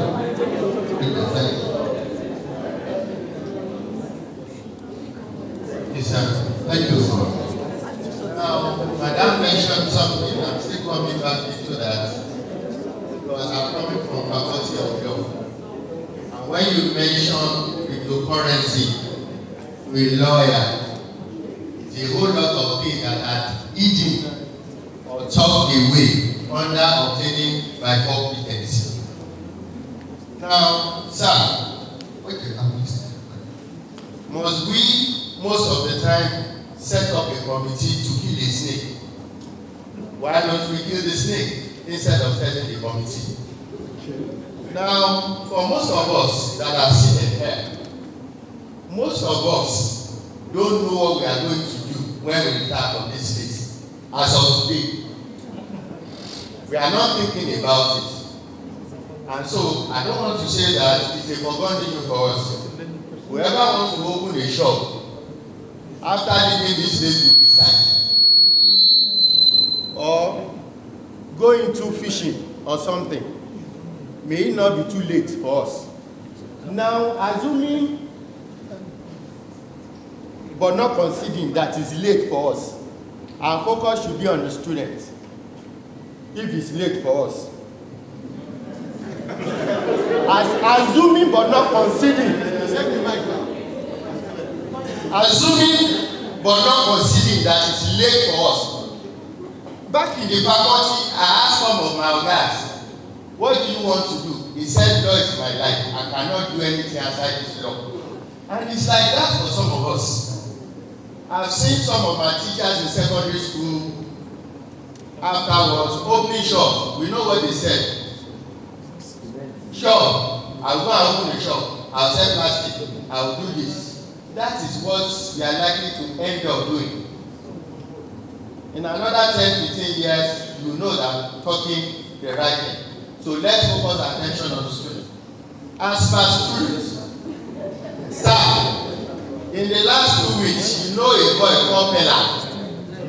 I think I prefer to talk. I'm a lawyer. I can talk loudly enough. That boy's wedding, I don't want to preempt, is more than most of our weddings here.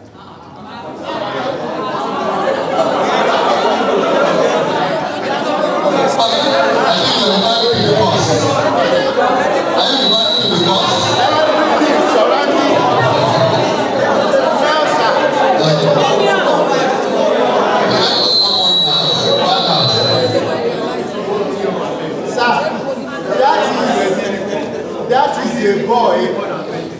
You know the kind of English he speaks.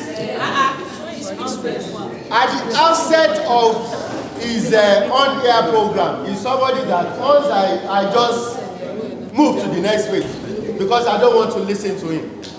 But most of us now are being compelled to be viewers, whether we like it or not. Now, my main question is this. When you come back into the faculty of law, when you go into medicine, you go into pharmacy, you go into the commercials, most of our students like Keller are there. And so, can TETFund become a hub for them?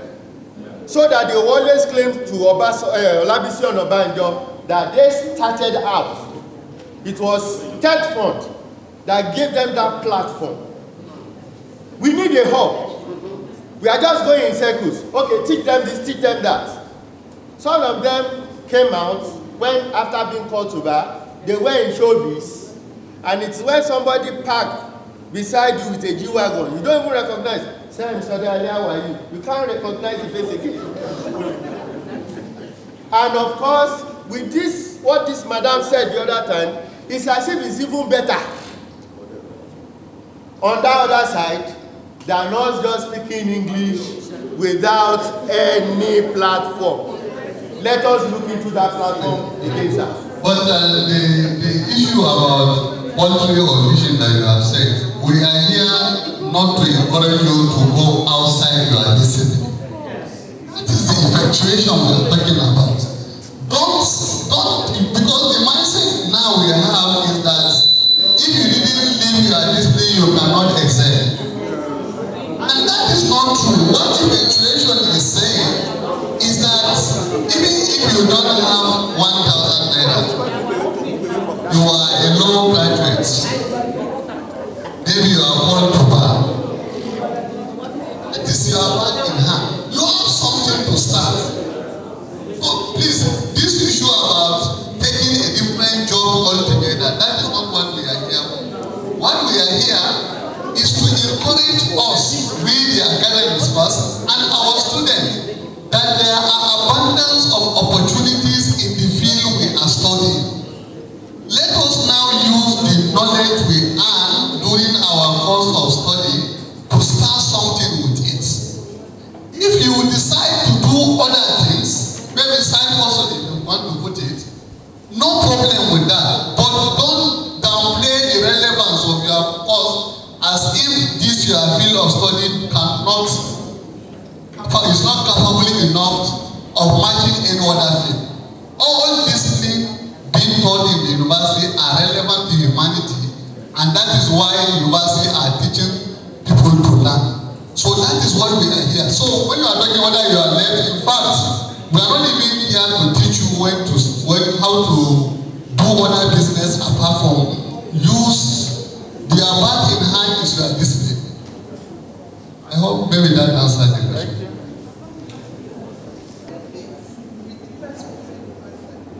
I wanted to just say that there's a guy online now, very that man. Yeah. He's not a lawyer, but most of the cases he's handling.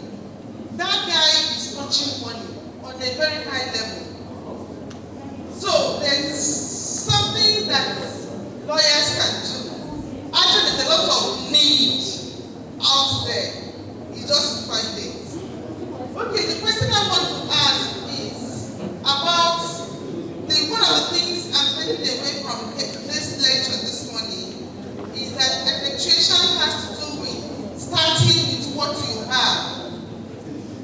And we try to compare to the traditional approach to entrepreneurship and effectuation part. I think that the difference is that for effectuation, you don't need to wait.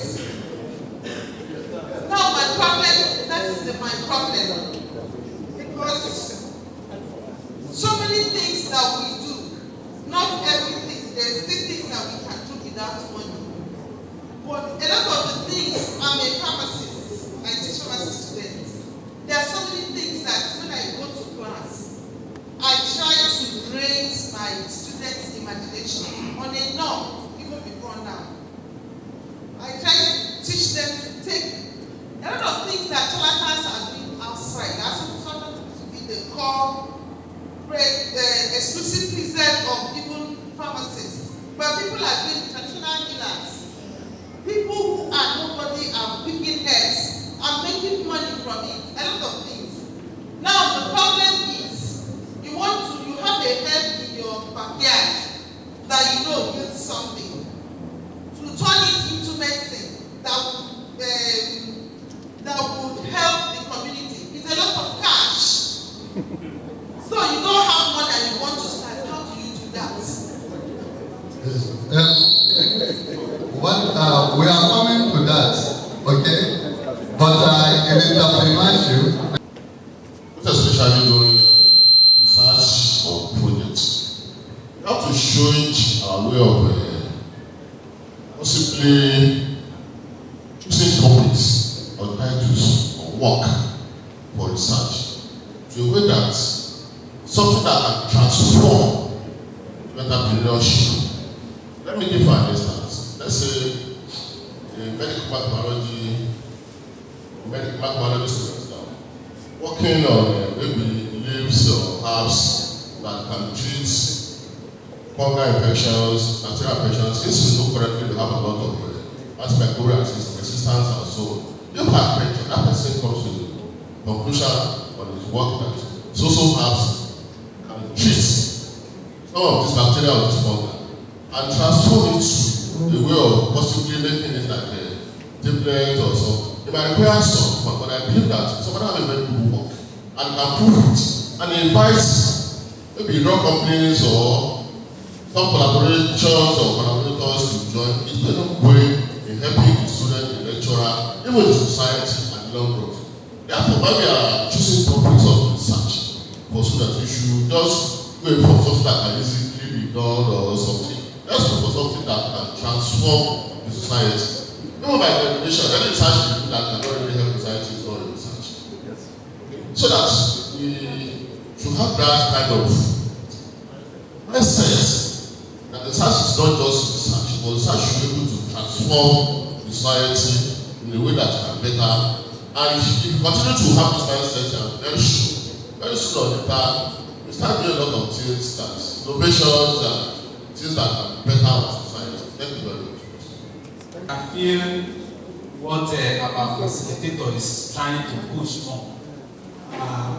What I can see here that they want to incorporate in us is to help us and to help our students to see that within that discipline, there shouldn't be a fear that when I graduate, what will happen to my life? While you are still there, you can begin to point to see one or two small things that you can do. And trust me, there is no discipline that cannot, even from what is said the other time, that even some of the faculties, some of the departments where student enrollment are dwindling, they can come up. You are doing Yoruba, you can start some things. For instance, my wife studied Yoruba. She teaches, some of these are people, what do they call them? In diaspora, teach them their children online, and they pay some this thing. While you are still there, with the practicals, you are teaching your students in the class.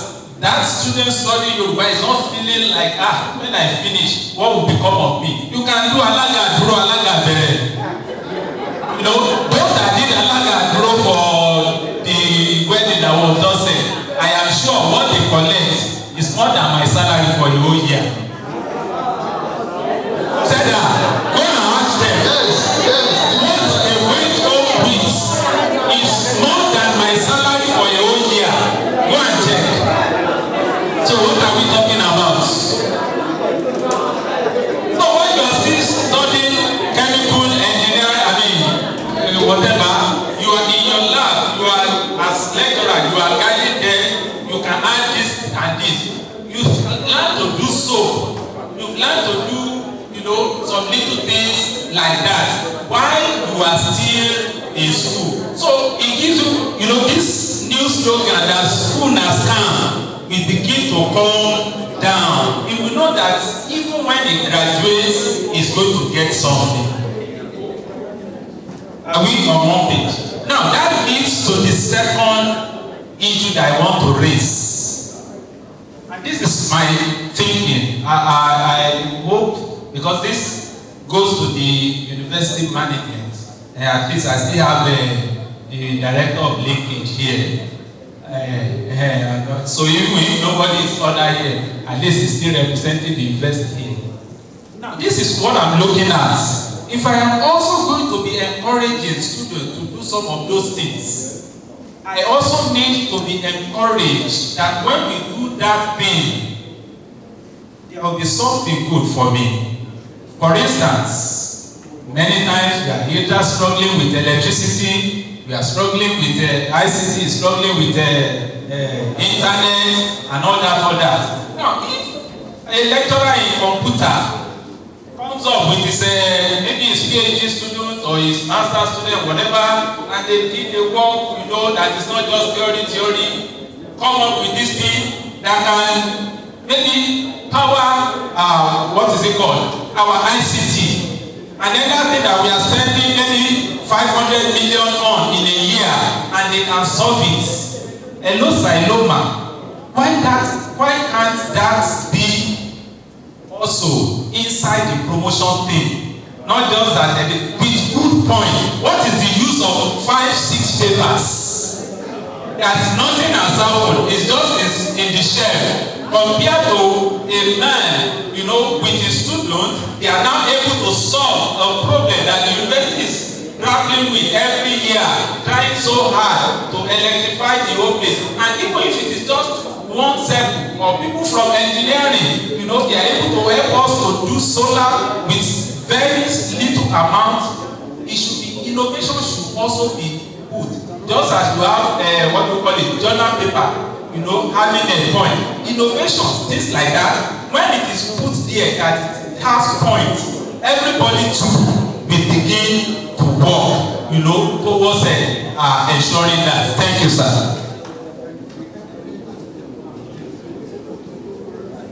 Thank you so much for the insightful contribution. I think that's explains so much about why we are here. So maybe it's already almost close to 1. So the time for break is 1 o'clock. So we break, when we come, then we are going to start the effectuation proper. What is effectuation? How do we get to do that? Thank you. Well, we will resume by 2 o'clock. Thank you.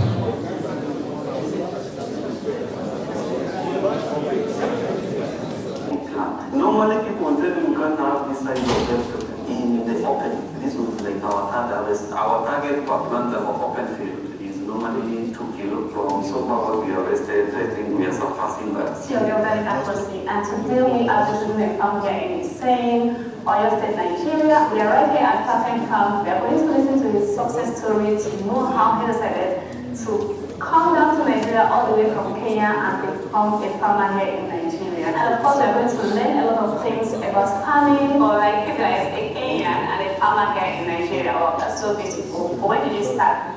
Where I come from, actually, my parents were doing farming, and I grew up in a farm estate. And one of the things I used to dream about is like one day I want to be a farm manager. As a kid, that is what you are looking at. You want to be something. So after secondary school, I joined the university where I studied agricultural education and extension. I had an opportunity to come to Nigeria to work in one farm in Kwara State. Within that period of 8 months I was working there, I saw a gap. Amazing. You say you saw market in Nigeria. Like the demand is. Saying you saw a gap, and that is entrepreneurship. Just ability for you now to identify a problem. So high, and the supply is not there. And then besides that, the quality of what common farmers produce is not really so good. I had interactions with clients who wanted a specific quality of produce. And since I had a know-how, and I've already known the market dynamics, I decided to stay. So the journey started in 2017. He said he has the know-how. Why does he know-how? That is the discipline we are talking about. Everybody sitting here has the know-how because our field is so unique, capable of addressing the problem. working for people. But the background, I wanted to own something. So when I came to this state, OYO State design specifically, I like the climate, and I decided to buy land. So I acquired the land, but then for you to be able to produce that quality, it means that you have to invest a lot, especially in the irrigation. That is the cost aspect. Government, you are talking about the so anything. Go. So I didn't have much fun then, so I had to be working as I developed the farm. So he is working and developing. That is how he started. He started small. The cost required to start is very high. But what he does is that he now started working and making it. 2022, I decided to call it quits, to work in other companies, and decided to do my own. And so far, so good. Thank you. So that is what we are saying by an entrepreneur. You can see he has combined these two. He identified a gap, and he used the gap because he's an expert of an agricultural and extension services. He has the knowledge, and he has seen the problem, and that is why he was able to be very successful. And of course, when he is being faced with that trouble of funding, he started small by working and building, and that is what the Effectuation is all about. So let us go to the evaluation. No. What next? So we are now going to the Effectuation proper.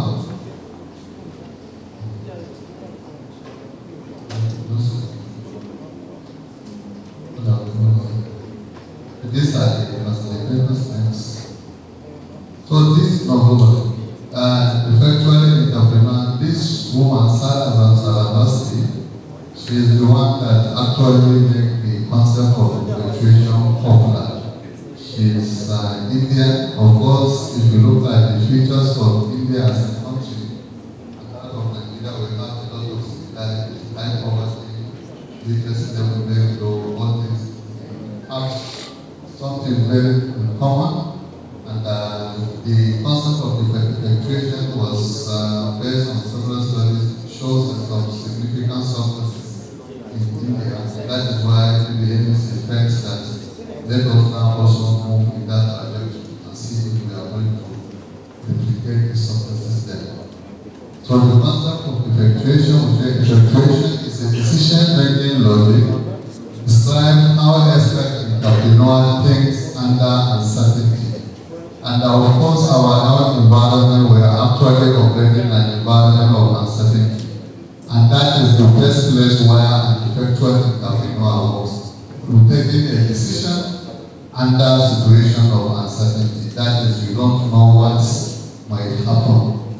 And if you are not clear about the environment, then that is the best place where an effectual entrepreneur works. Unlike the causation where you try to plan and even mitigate the effect of risks, effectual entrepreneur works in that uncertain environment. Rather than starting with a fixed goal and searching for the best means, that is what we do under the causation. We say that this is our goal, this is what we want to achieve. So rather than starting with what I want to make, rather they start with the means available and ask, given who am I, that is, you as a person, what I know, the knowledge you acquired, in this case our respective discipline, and whom I know, maybe my own partners or people that I know around, what kind of venture can I or can we create? So these three things will help you to create something of value. Who you are as a person, your personal traits. Maybe you are, how temperament are you, how do you as a person in terms of your integrity. Maybe for people of finance, they will tell you one of the key components of issue or giving out credit. Out of the 5 C's of credit, they will say character. So who are you as a person? So it's part of item that you need to, that you have. That is your available resources for your marketing. So who am I? What I know? Whom I know? Maybe you know the vice chancellor. So you can now take advantage of that partnership. To now leverage on that and what kind of venture can I go on? Opportunities are discovered through analysis alone, are not discovered through analysis alone. And that is what we do in the causation approach. We normally do analysis of the business environment, of the management. We talk about the SWOT analysis, we do this, we try to mitigate the risks. How do we now take advantage of that? That is not bad. But it's not done that alone. They are constructed through action organization and co-creation with people in return along the line. Sometimes you also now analyze based on experiences of people. Why effectuation is important? Why do we need this concept of effectuation? One of them is that the resources are limited. Of course, economists always thought none of states, not wealth of the nation. We have limited resources and our wants are unlimited. So since our want is unlimited and our unlimited resources are scarce, then the best way is for you now to start with the available resources. So the effectuation is the best model. Since you cannot have all the resources that you need to start, then the best way for you to start all the business is to use effectuation so that you can just take whatever that is available to you, just start the business with it. Of course, market is also uncertain. You cannot predict whether or not the market tomorrow will be given a favorable manner. So because of that, you need effectuation. You need effectuation because of changes taking place rapidly within the environment. Change in technology, it makes even a product obsolete. Entrepreneurs have little prior business experience. Effectuation is also good, and that is why we want to now inculcate this idea into our students. Because they don't have the knowledge of starting a business. And that is the best model. Because we have seen how you do a business plan, where you need to involve even the accountant, the expert, so many people have to come in for you have to draw up a business plan. But with effectuation, even with your limited experience, because it's not asking you to start with the little you have, then you can easily start entrepreneurship using that. Of course, innovation is also required as part of that. So effectuation is particularly relevant developing economies such as Nigeria, where many entrepreneurs begin with limited capital and must adapt continuously to changing economic conditions. So as the environment continues to change, then effectively entrepreneurs find that situation relevant. Next. Why teaching or why teach using effectuation? Why are we not using the causation? Or why do we shift? In the entrepreneurship education, often as a student can analyze the market which we have explained, write the plan, and then execute. And for you to do that, then we have to predict the future accurately, which we can choose the best strategy. This is the casual approach. We have to predict. That is the casual. But effectuation starts from a different premise. It is a new venture creation. The future is unknown, not just uncertain. Controlling the future rather than trying to forecast it. And that is what this one is saying. Instead of you now to predict, which is the casual approach. What if maybe your prediction, which we are going to see fair? The entire plan also fails as well. But with effectuation, you are just adjusting. Since it's unpredictable, if the situation changes, you also now change in that order. So, how can students act intelligently before they can predict the future? So, the problem is why we are trying to avoid the causation, which we say the causation is now premised on clear prediction. Is that prediction has one of the problems. One of the problems is the third-order problem. Maybe people in physics will tell you objects are moving whatsoever. Once you produce the third object, the entire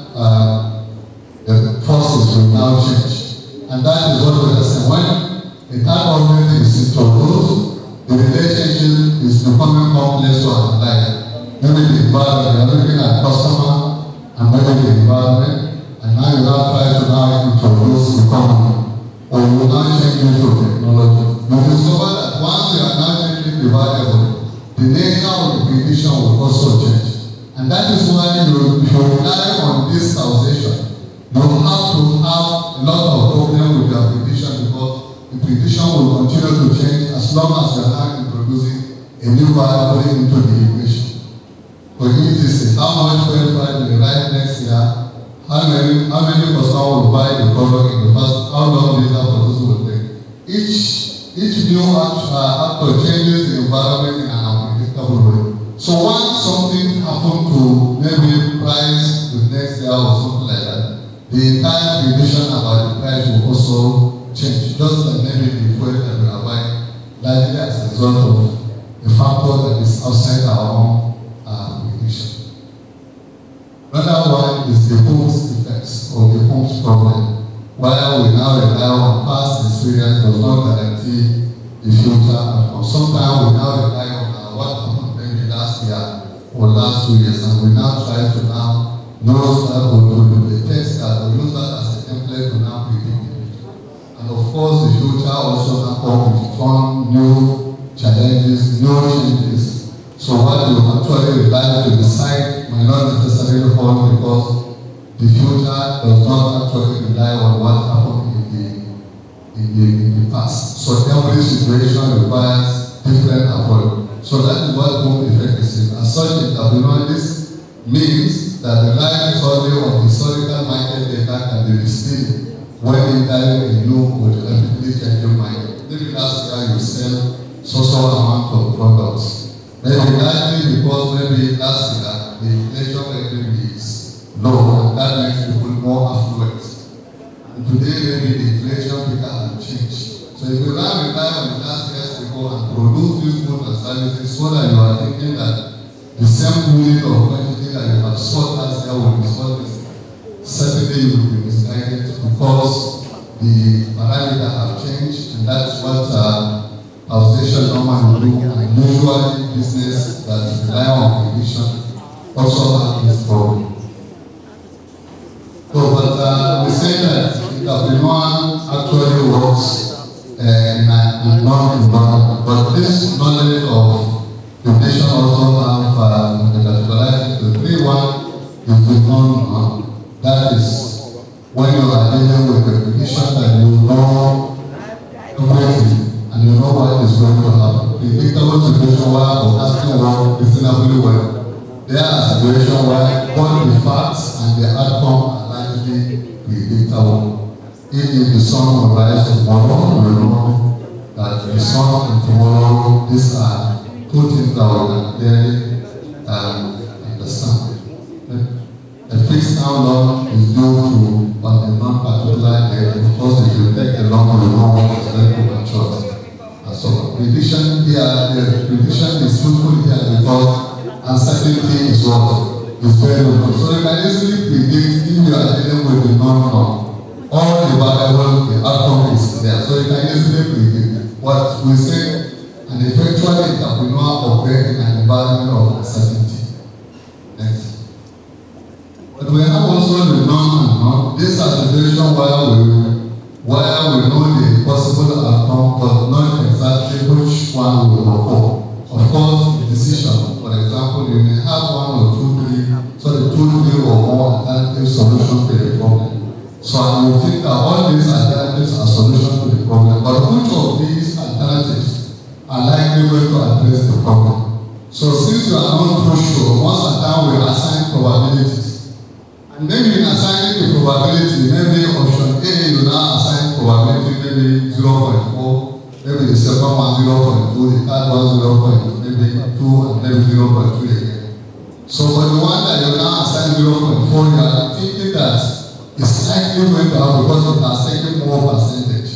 But what if that is not the outcome that solves the problem? You can see that you still have the problem. So that is what we say by that. You see entrepreneur focusing and provide estimate, but entrepreneurs should remain flexible because the outcome may differ from prediction. Because Because the vision is you are assigning option A 0.4 probability, which is likely going to happen based on the probability. But maybe B that has 0.25 happens. So if you are not flexible enough, you have now tenant most of your resources to A and B happen to be the outcome. So, but this is why once effectual entrepreneur works, they work under what about the unknown. No clarity about the inputs and even the output.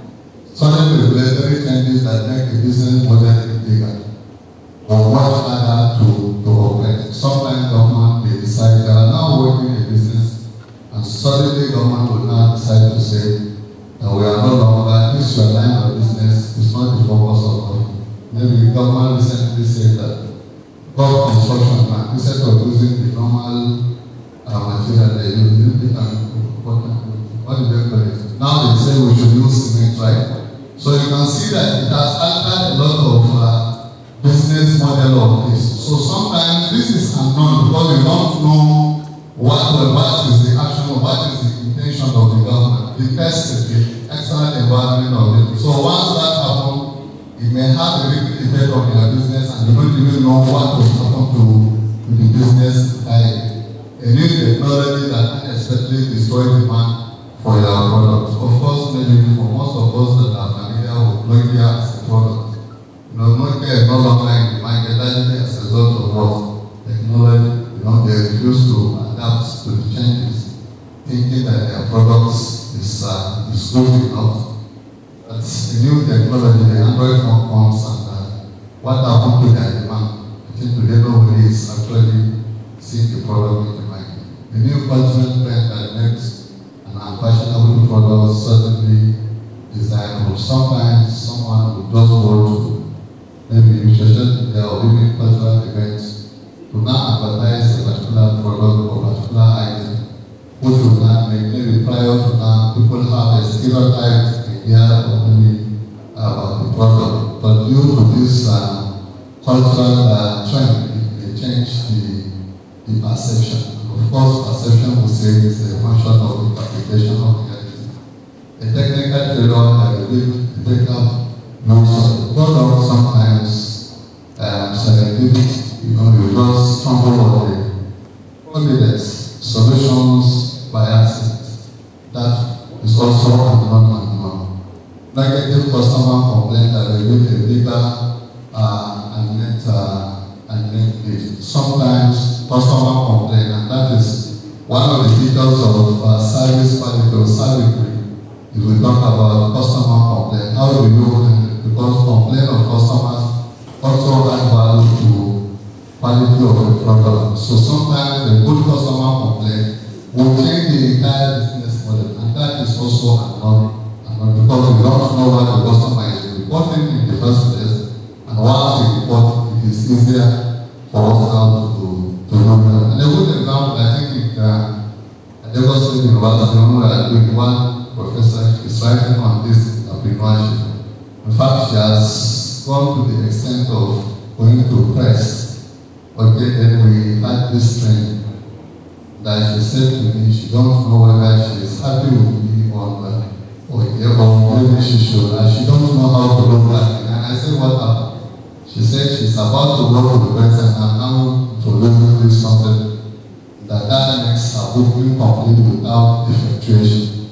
I think this is unknown because she didn't expect something will happen and it entirely now changed the entire completely. That because of something that comes to her unexpectedly to her. Thanks. So a day in the life of an entrepreneur is always excited. Sometimes he has this mindset that his heart is working. Sometimes let's all give up the goods, the wood or the plates and thinking I'm bankrupt. I am good. I don't know why I can get told down on myself. I was wrong. I am stopped. Wait a second, my life is great. Finally, despite the ups and downs, the emotional trauma of an entrepreneur, finally, if he's resilient, perseveres, at the end of the day, he may end up becoming a very successful person. Next. Effectually, entrepreneurial shine purely when they are under uncertainty is explain how expert entrepreneur use available means. Because that this is the next presentation, we talk about the available means, we talk about what do you have in hand, who you are, what I know, who I know. Affordable loss, that is what I don't afford to lose, in terms of either money or time or whatsoever. Are you able to do that? We talk about the stakeholders' commitment, that is basically, we talk about surprises that the end venture, but lemonites, when life gives you a lemon, why not make it a lemonade? Because instead of getting out of the industry because you have a sour experience, why not just turn bad experience to good experience? And this lemonade is very good when you look at somebody refinery as an example. During Obasanjo's administration, he sold the Port refinery to the right. In another accounts, Nigerians will went to media houses and we begin to talk emotionally. Most of the discussions then were not actually economical. It doesn't make economic sense. Obasanjo sold it on economic ground. We now use national pride as an argument. Of course, everyone now succumb to that pressure or emotional blackmail, and he cancels the service for the contract. And today, what happened? Instead of somebody to be despair to say that no, that is the end of the loss. That is lemon, right? Because it's a bad experience. But he now make that lemon to be lemonade. The next thing he does is for him now to apply for the final license. And today, the most Nigerians are saying that without that company, probably we will be struggling to even get one. But that is what we are saying. The good entrepreneur is always the last one divided. So we say an effectuation is not a rejection of analysis. That is the last thing that we are doing. We talk about the business plan. We are not rejecting that. But we are saying that while that one is good, please try using effectuation side by side. In an event you apply, start, and in the process, what you want to get comes in the plan. Help students understand P and daily stage. Help students this next step. Causation and effectuation through logic. See, in terms of dimension, the starting point. A casual entrepreneur starts with a goal. I want to make a profit of 10,000. But an effectuation, it means at hand. Who am I? What I know. That is your own needs. You use this one to start. But the casual entrepreneur start from the beginning. I want to make a profit. Of course, if I use a criteria, if I even writing a proposal to a funding agency, you have to even say your profit protection. Otherwise, they will not even fund you. Are we together? But this one, you are not thinking about, yes, it's good to make profit, but you are just looking at who am I as a person, what do I know, and who do I know? View about the future, high-level entrepreneur will say they try to predict. That is forecasting through research. But effectual entrepreneurs are actually operating in an unpredictable environment. He embraces and controls low actions and partnership. Attitude to risk, expected return thinking. We say people in finance or accounting, they normally now equate return and risk. They tell you that it's positively related, and that is their thinking. If I'm taking more risk, I'm supposed to take more profits. Next. So the 5 principles and the rule of thumb, we said is now working in an uncertain environment, so that means it has to now apply its rule of thumb. We say that our thumb, each and every one of us, how we now react to issues differs, and eventually entrepreneur too does that. The rule of thumb is a simple experience evidence-based guidelines used to make decisions quickly when information when complete or precise information is unavailable, which is unknown, why effectual entrepreneur actually works. So these are the best way for an effectual entrepreneur to perform, for him now to use his own rule of thumb. The same problem, but how is going to be approached by A and B differs. Why? Because how we look at that problem is also different. Start small before investing heavily. Somebody, how small is it? Differs. Because what is small for me, as we are going to see because of the class. Don't take it small, that is affordable. The point is a principle that we are going to see because of the next week. Why rule of thumb matters in effectuation? Because we don't have a complete information. So if we don't have a complete information, it means that we cannot predict. So the best way is for us not to just react to situation based on what? Based on situation available. And that is why how we now react differs from person to person. Another one that we are using rule of thumb is because market do change. Another one is that customer need is also uncertain. It changes largely maybe out of taste and function, maybe technology affects customer change their needs and so on. So if customers are changing their demand or their needs, you as an effectual entrepreneur also have to change. Otherwise, if you now continue to say that my products, the example we gave about Nokia, customer needs have changed, but the company refused to change, and that actually led to the collapse of the company. Unpredictable competitors, so we have to now apply the rule of thumb. If they now maybe if they now use a price steaming strategy to displace you, then you have to use it for that strategy. If they reduce, you reduce. If they increase, you do that. So this also requires you to use the rule of thumb, demanding technology and so on. Benefit of rule of thumb, one of them is that it allows you to use decision quick. Reduce complexity because you don't need to be thinking too much. Learn through action, remain flexible, and adapt to new information as it emerges. Because this is the rule of thumb and effectuation, but as we say, start with what you have, use your needs, affordable risks, never lose what you want, never risk more than you can afford to lose. So don't take risks that you know you cannot afford it. Limit potential losses instead of chasing maximum expected return. Basically, we talk about building partnerships that are ready to commit, collaborate with committed partners, people who are ready to in the their manner, turn surprises to opportunities, embrace unexpected. You know, that is the role of the physical. I don't think the plane focus on what you can control.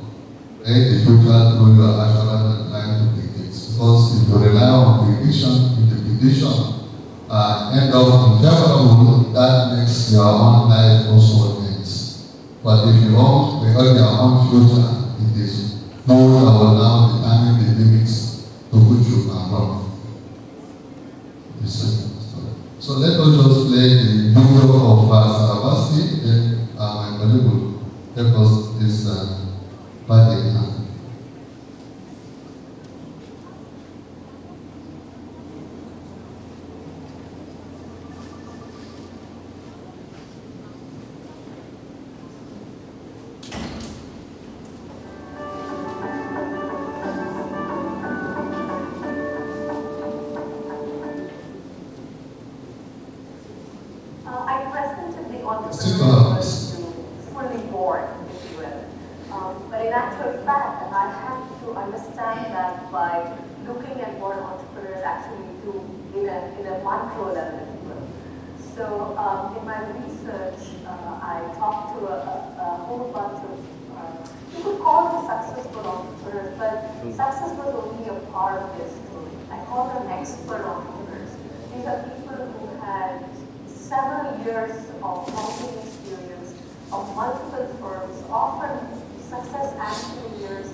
Over time. So they had taken at least one company public. So of course you can see them as And when we study how they think, and I gave them a 17-page problem set of typical startup decisions that all entrepreneurs have to make in starting a company. So I got to see at the micro level the kinds of things that they do, not just the whole worldview of how they think, but how they implement that worldview in their practical day-to-day business problem solving, if you will.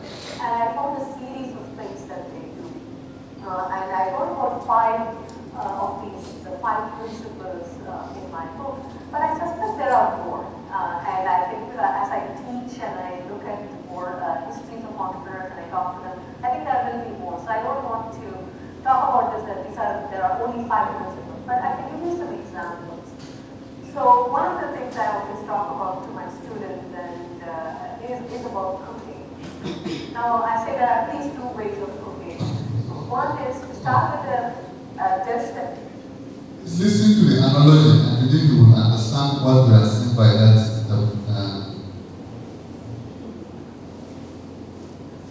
To listen. About to my students and is about cooking. Now I say there are at least 2 ways of cooking. One is to start with a dish that you want to make, and when you have a great recipe, go get the ingredients and then make the dish. The other way, the way most of us cook back there, we start with a little bit in the kitchen or with the refrigerator. You find stuff, and if you come into my house, you find things, brown powders that you might have to smell to know what it is in them because they're making it food. And so you kind of look at what you have and then you try to make something with it. The interesting question here is what difference does it make whether you cook using a recipe and proper ingredients or whether you stumble into the kitchen and cook something? It depends on how good a cook you are, what you end up cooking. So you can't get away from the basic ideas that you need to understand for running a business. So you still need to know how to manage your cash flow and things like that. But when you just stumble into the kitchen and cook, what happens is, assuming you know how to cook and you're a good cook, you're much more likely to come up with a new dish that even you might not have actually planned to do. Whereas if you're cooking from a recipe, it would be, you would get that dish, and you would get some new dish. And that's the interesting part of it. So it's not really a question of this is better than that. It is just that the way entrepreneurs do it, they work with what they have. And they look around and say, what can I do with this? And then what else can I do with it? So it goes back to the idea of doing the doable and then pushing it. So they just look around at the resources that are available to them. And by resources, I don't even need money. A lot of the entrepreneurs, when we start with things like who I am, what I know, and who I know. So we're looking at what kind of a person am I? What kinds of things turn me on? What kind of things, that I just will not do because it goes against my values. So they have a sense of self. They know what they know, and very often they're very good at doing what they don't know. So they look at what they know and don't know, and they look at the people that they know, and they start talking to the people almost immediately, and they bring them on board very early on. So they work with what they have to create something. So that's the technique, and there are lots of techniques connected with that you can learn and teach and then use in the class. The second thing that they're very good at doing is to think through in deciding what to do with what you have. They're not really thinking about where, will I get the biggest bang for the buck? Which one is likely to lead me to the most profit? Instead, they constantly ask themselves, would I do this even if I know I'm going to lose what I'm investing in? Which is a very different criterion, financially speaking, for example. And I call that the affordable loss rate. And a great example of that is, there are people who have good jobs, right, pays $100,000, $200,000 a year, who leave and start a company. Now, the standard gut reaction is to say, oh my God, they are, entrepreneurs are risk takers. They're just risk-loving, they like jumping off the lake or whatever. But in actual fact, when you look at how a lot of these entrepreneurs make decisions, especially the experienced ones, they're not really saying, what, I'm making $200,000 today, but I believe if I do this, I will make $20 million, and therefore, I'm just going to invest everything I have. That's not the way they think about it at all. They think, what, this looks like an interesting thing to do. I think I would enjoy doing it. I've always wanted to do this kind of thing. So I think I can put 50,000 into it and 6 months of my life. What's the worst that will happen? Maybe, I left the job and I'm back on the job market and maybe I don't make 200,000, I make 150,000. But if I don't do it now, when will I ever do it? I always wanted to be my own boss. Or I always wanted to build a heart monitor because my dad, died of a heart. Whatever that thing is that is moving them, it comes from who they are and what they know and who they know. It's very close to. Thank you, sir. This is the first principle of motivation. It's called bed in hand. And in bed in hand, there are 3 questions: who I am, what I know and can do, and who I know.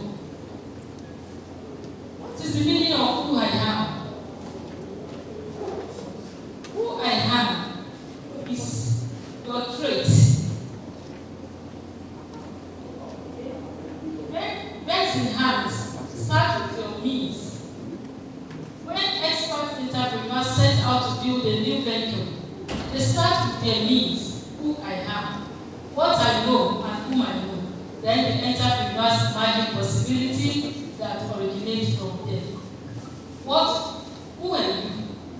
You are an engineer. That is the first thing. The first thing that's knowledge. You have that know-how.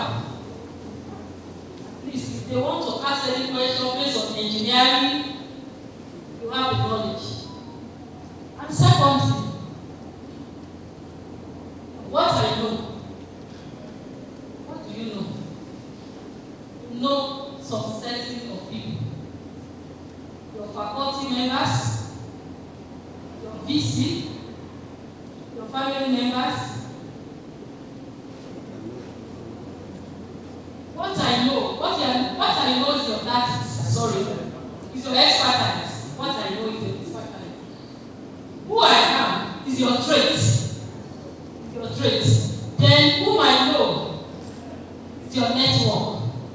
It can be your faculty members, your friends, your alumni, your church member, or your mosque member.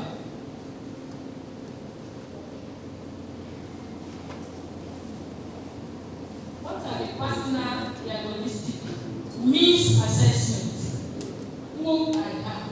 That is your belief, ability, moral and ethical stance, your personal issue and upbringing, traits, taste, opinion about constitute success, social or political issue that influence you to make you happy, things you will never do under any circumstances. In other words, what makes you an individual? It is who I am. What I know, that is your technical know-how, your education, your training, and your expertise. You could possess unique piece of information. For example, my sister bakes the best cake in our city, or meaningful things that you have learned through your experience in the commercial world. There is always a shortage of rubber tires during a particular season. Who I know can be an MD at a large company, alumni connections, your office colleague, your friends in Nigeria and diaspora, may even be your students, your best friend on the transport operation, many disciplines in the family, you may have many disciplines in the family. Maybe you are from a family that has a lawyer, and when starting your enterprise, you will need it. That is who you know. Community members, church, and mosque. What starts as a strong means? A strong means is not necessarily money or formal power. It might be a personal obsession. That is, maybe there is a project that has been coming to your mind always, or you have a particular topic that that you've been thinking about, or you have an hobby, that is your means. A skill learned informally. It might be a skill that you learn through your parents. For example, maybe my mother, she's an akara baker. I didn't learn it, but always I do follow her to the shop. You know, every day I will see how she mixes it. I will know if she peel a paint piece of beans, she will add 5 naira pepper, 2 naira onions. You know, by that, through what I'm seeing, I'm learning informally. And your father might be a mechanic. Just following him to shop, you are learning 1 or 2 things from him. It might be your hobby. Okay, for example, look at basket mount. And you know, he turned his hobby to money. He liked cracking jokes. There are some of us that we have children at home that like one thing or the other. We start beating them. Stop drawing. Check on your friend.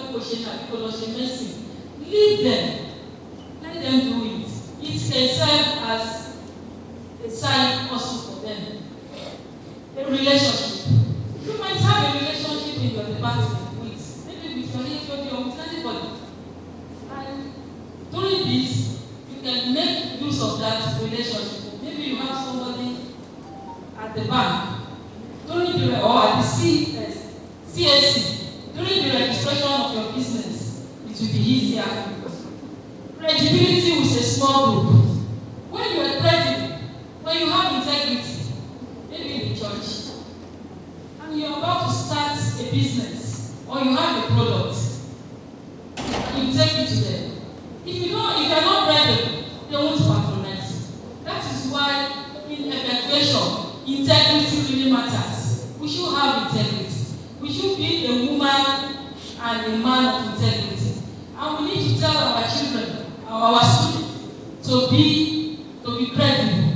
Not that the one that will bring Yahoo or 419. Because if people already know you with a negative side, whenever you have a genuine thing, they will not accept it easily. It might be an ability to notice what other this means. All of us are here. There are some challenges that we did not notice. But don't let me deceive you. If somebody walking here, he or she might quickly spot that challenges and turn it to opportunities. But many of us don't even care. We just pass it by. Instead of us to stand and look at it critically, what can I turn this to? Okay, look at. We used to sing a song that Masabolo de Bota. People are Sabolo now and making money. Yes. In fact, when that thing started, we believe it is this guy from Abobi that used to pick it. But today, you will see people that people employ some guys to be picking it for them.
because we don't even know what policy that will come out tomorrow we hold. We don't know whether the exchange rate will be on the higher side. We don't know, there are external factors that we cannot control. But that available means, that small amount of money, everything is not about money. As we go on, we see that we can start with that small knowledge that you have by having some stakeholders to join. Thank you.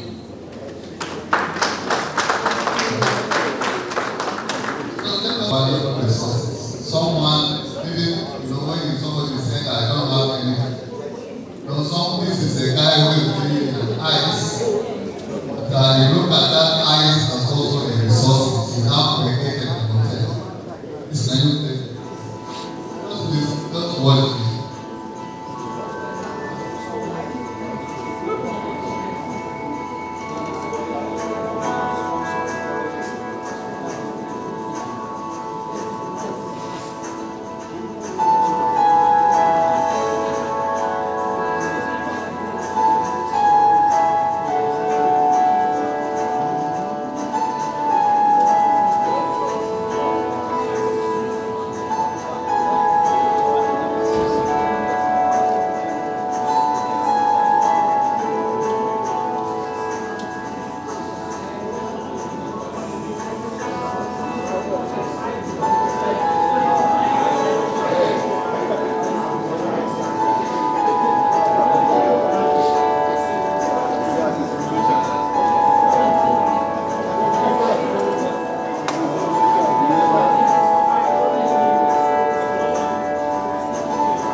Let us listen to what principle of effectuation.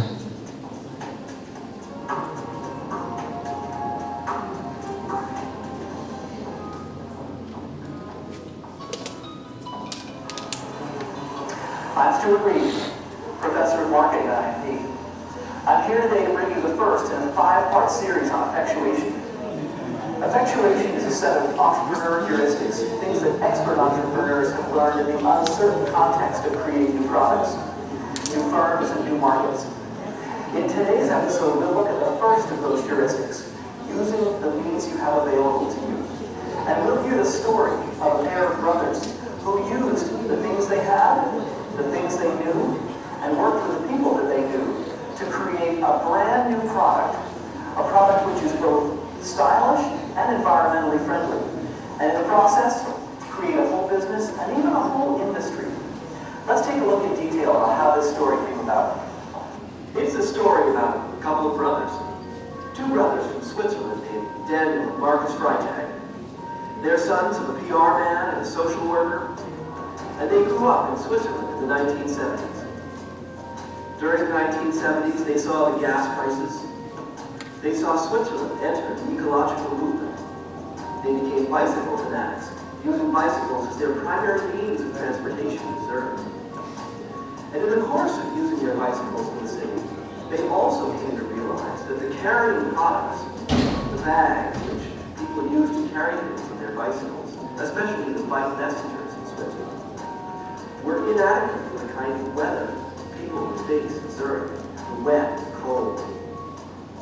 They couldn't find anything on the market that was suitable for them to be able to use to carry things around safely on their bicycles in Switzerland. But looking out from their apartment window, what they saw was opportunity. They saw trucks going by with very strong truck tarpaulins on the outside, protecting the contents of the truck from the elements of the Swiss winter. They saw trash, seatbelts, bike inner tubes. They thought to themselves, we can take these pieces, put them together, and build a much stronger bag that would be able to withstand the rain and the damp of the Swiss winter, and be able to make the carrying things on a bicycle safer and more comfortable. They thought to themselves, we could even recycle these things and create new products from other people's trash. And so, in 1993, they got a hold of the used truck tarpaulin, washed it in their own bathtub, sewed it together on their own sewing machine, using bike inner tubes to seal the seams, and using second-hand car seat belts as shoulder straps. The bags were incredibly popular among the very hip bike messenger community in Zurich in the early 1990s, as they not only were comfortable and provided good weather protection for the continents, but also because each was unique, as individual as the tarpaulin it was cut from. Word spread, and people started to buy the bags for more than delivering goods on bicycles. They started to buy bags to have something unique, which they would carry around town or even to the office. And so, Daniel and Marcus responded by making a wider variety of bags, small bags, computer bags, handbags, and duffel bags, a whole line of Freitag bags, all based on the same elements they started with. Recycled materials, trucks, cars, and bikes. What's interesting about this story is that Daniel and Marcus did not start out with a grand vision. What they started out with were the things that they had in hand. Materials that they could get for free. Equipment they already had available. Knowledge they already had from their own upbringing and their own personal experiences. Bike messengers they already knew, and each other. A lot of people think that new products, new firms, and new markets are a function of vision or insight. Some brilliant thing that somebody wakes up with in the middle of the night. But in reality, a lot of the stories behind the products and companies we know and love today are much more emergent, assembled from the means that people had at hand at the time. The things that people know, the things that people have, and the people that people know. And putting those things together in new and creative ways. The epilogue of this story is a very interesting one. Today, Freitag employs about 8 people and sells about 200,000 bags in 300 stores around. I don't think it's out of going on as far as the COVID-19 is concerned. Hope is here. For the relief of COVID-19 at that time. But then, the approach to it was actually, from what she said, it was a solution for that particular time. It was not intended, although there were lots of pressures on us to make something much more focused from that, economic-wise. But that wasn't our interest at that time. So we were consumed with the passion of providing solution for COVID-19 in the immediate. So again, also understanding that we had some collaborations around that beyond the university. So other discussions that would have led to the partner taking up that challenge and continuing in the production met with some frameworks. And for us to consider running a business and doing research, we felt it would be conflict.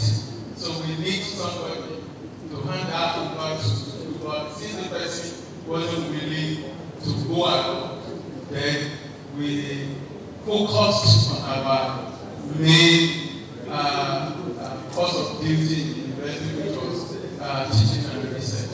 So, of course, with what we have, if we get to do that later, I think that's important. Any other comments, please?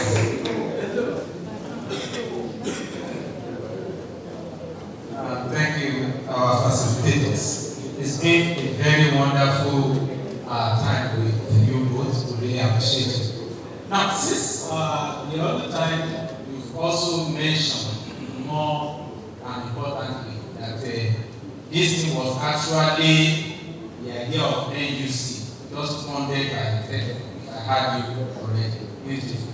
So I want to also, since you are here to represent NUC, because what we are hearing today, sir, what I feel is that every department, this kind of thing should be domesticated in every department. Because there's, as we have all agreed, there is no course that cannot be, that cannot bring out something. In fact, if you take this the use of AI. Like a lot of people always think AI is just the AI. But when you get into the study of AI is not anything of its own. It is first the skill that you have, the discipline where you have, the passion that you have, whatever you are doing, you now ask AI. It has interactive this thing, brainstorming. If you prompt AI and you don't know anything about that thing, it will just be giving you guidance. So it means you have background, you have a place where you are well seated, like you have taught us, you are who you are. You have something that you have in your hand, your skill, your ability, and then you prompt that. You tell him, you give him all the details, the context, and you give him the task to do for you. It will bring out very good thing for you. So the same thing applies to all these courses. I don't want to say I want to send you back to NUC, but I want to appeal. You can also help us to bring that back, that some of us feel this should be a compulsory course in all disciplines. Thank you, sir. I think NUC have succeeded pressing the problem. One of the solutions to that is the 30% systems. Okay, I think last week that we are at Federal University, one of the lecturers from journalism, he said, in fact, they are going to create entrepreneurial journalism as part of their 90%. So it's not necessarily reviewing. Now, since we have the option of using the 90%, so it's up to the departments to how are they going to align. But one of the good sides of the discussion on the deliberation today, I think we all agree that yes, they have something that they can come back and make a living out of. Thank you. Just to quickly add and also address what Dr. Shobola said now. See, every one of us seated here and been carefully selected from our faculties. This is a trainers program. Okay? So on the third day of this program, the Deputy Vice Chancellor and they actually give us those take-home activities. We are supposed to go to our faculties and also replicate this event. All the slides will be shared to us. So this is like a trainer so that all departments will be carried out to address that area. Second thing is that the NUC in the CCMAS has made, though there are challenges, but the NUC in the CCMAS has made ENT 211 and ENT 312 compulsory for oil. In fact, the ENT 312 contact us. It is 80% practical and 20% theory. But actually, we are having challenges operationalizing that. So this program is also meant to actionate the practicality so that we can have hands-on. So that's where the effectuation is coming. So thank you very much. And just one thing, sir. I think as we are graduating up for today, I'm not closing it. It's part of entrepreneurship culture to have a slogan, okay, anytime we are here. Okay, so since we are discussing entrepreneurship effectuation, so if I say entrepreneurship, you say effectuation. Entrepreneurship,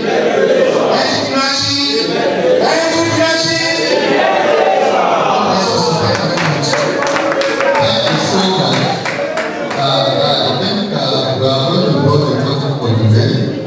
Tomorrow we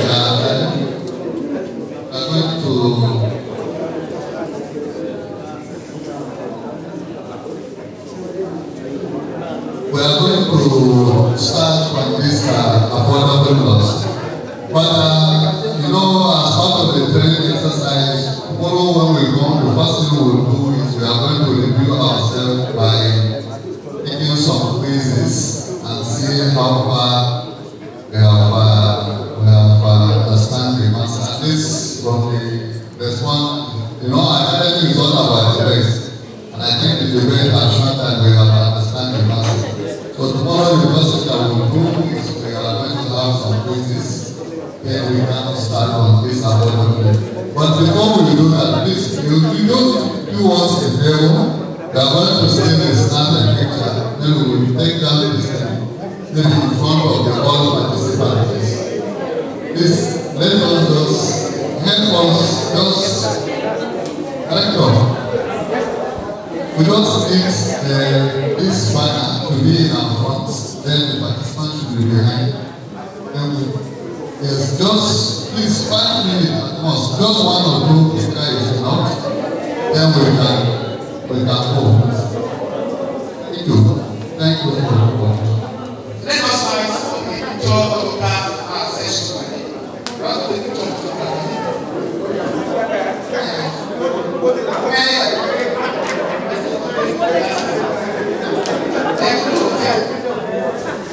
to be the last one?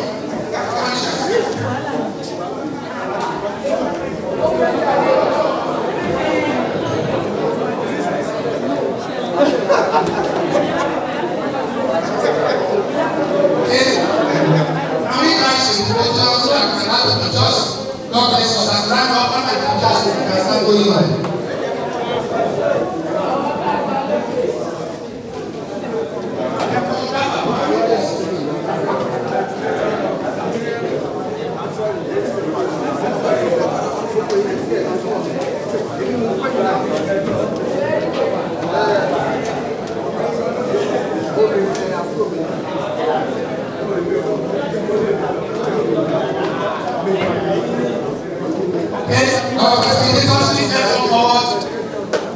Smile when they are taking the pictures. So when we say entrepreneurship, say effectuation, so that the smile can come out.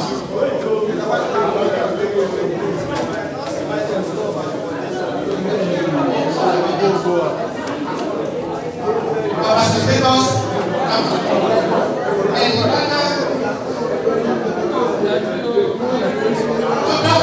with the balance issue, hello, balance issue.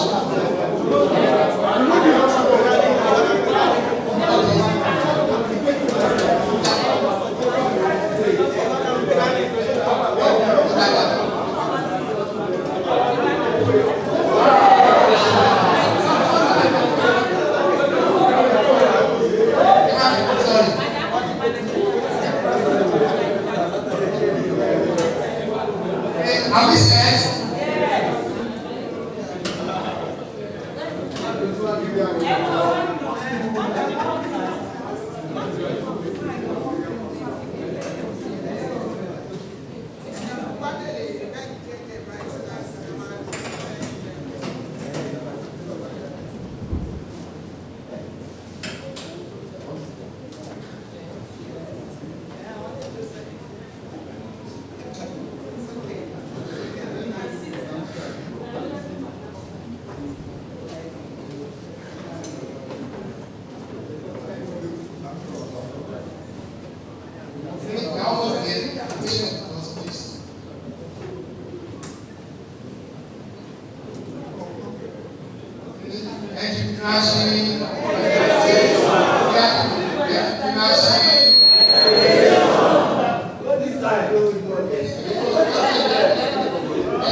I've got people.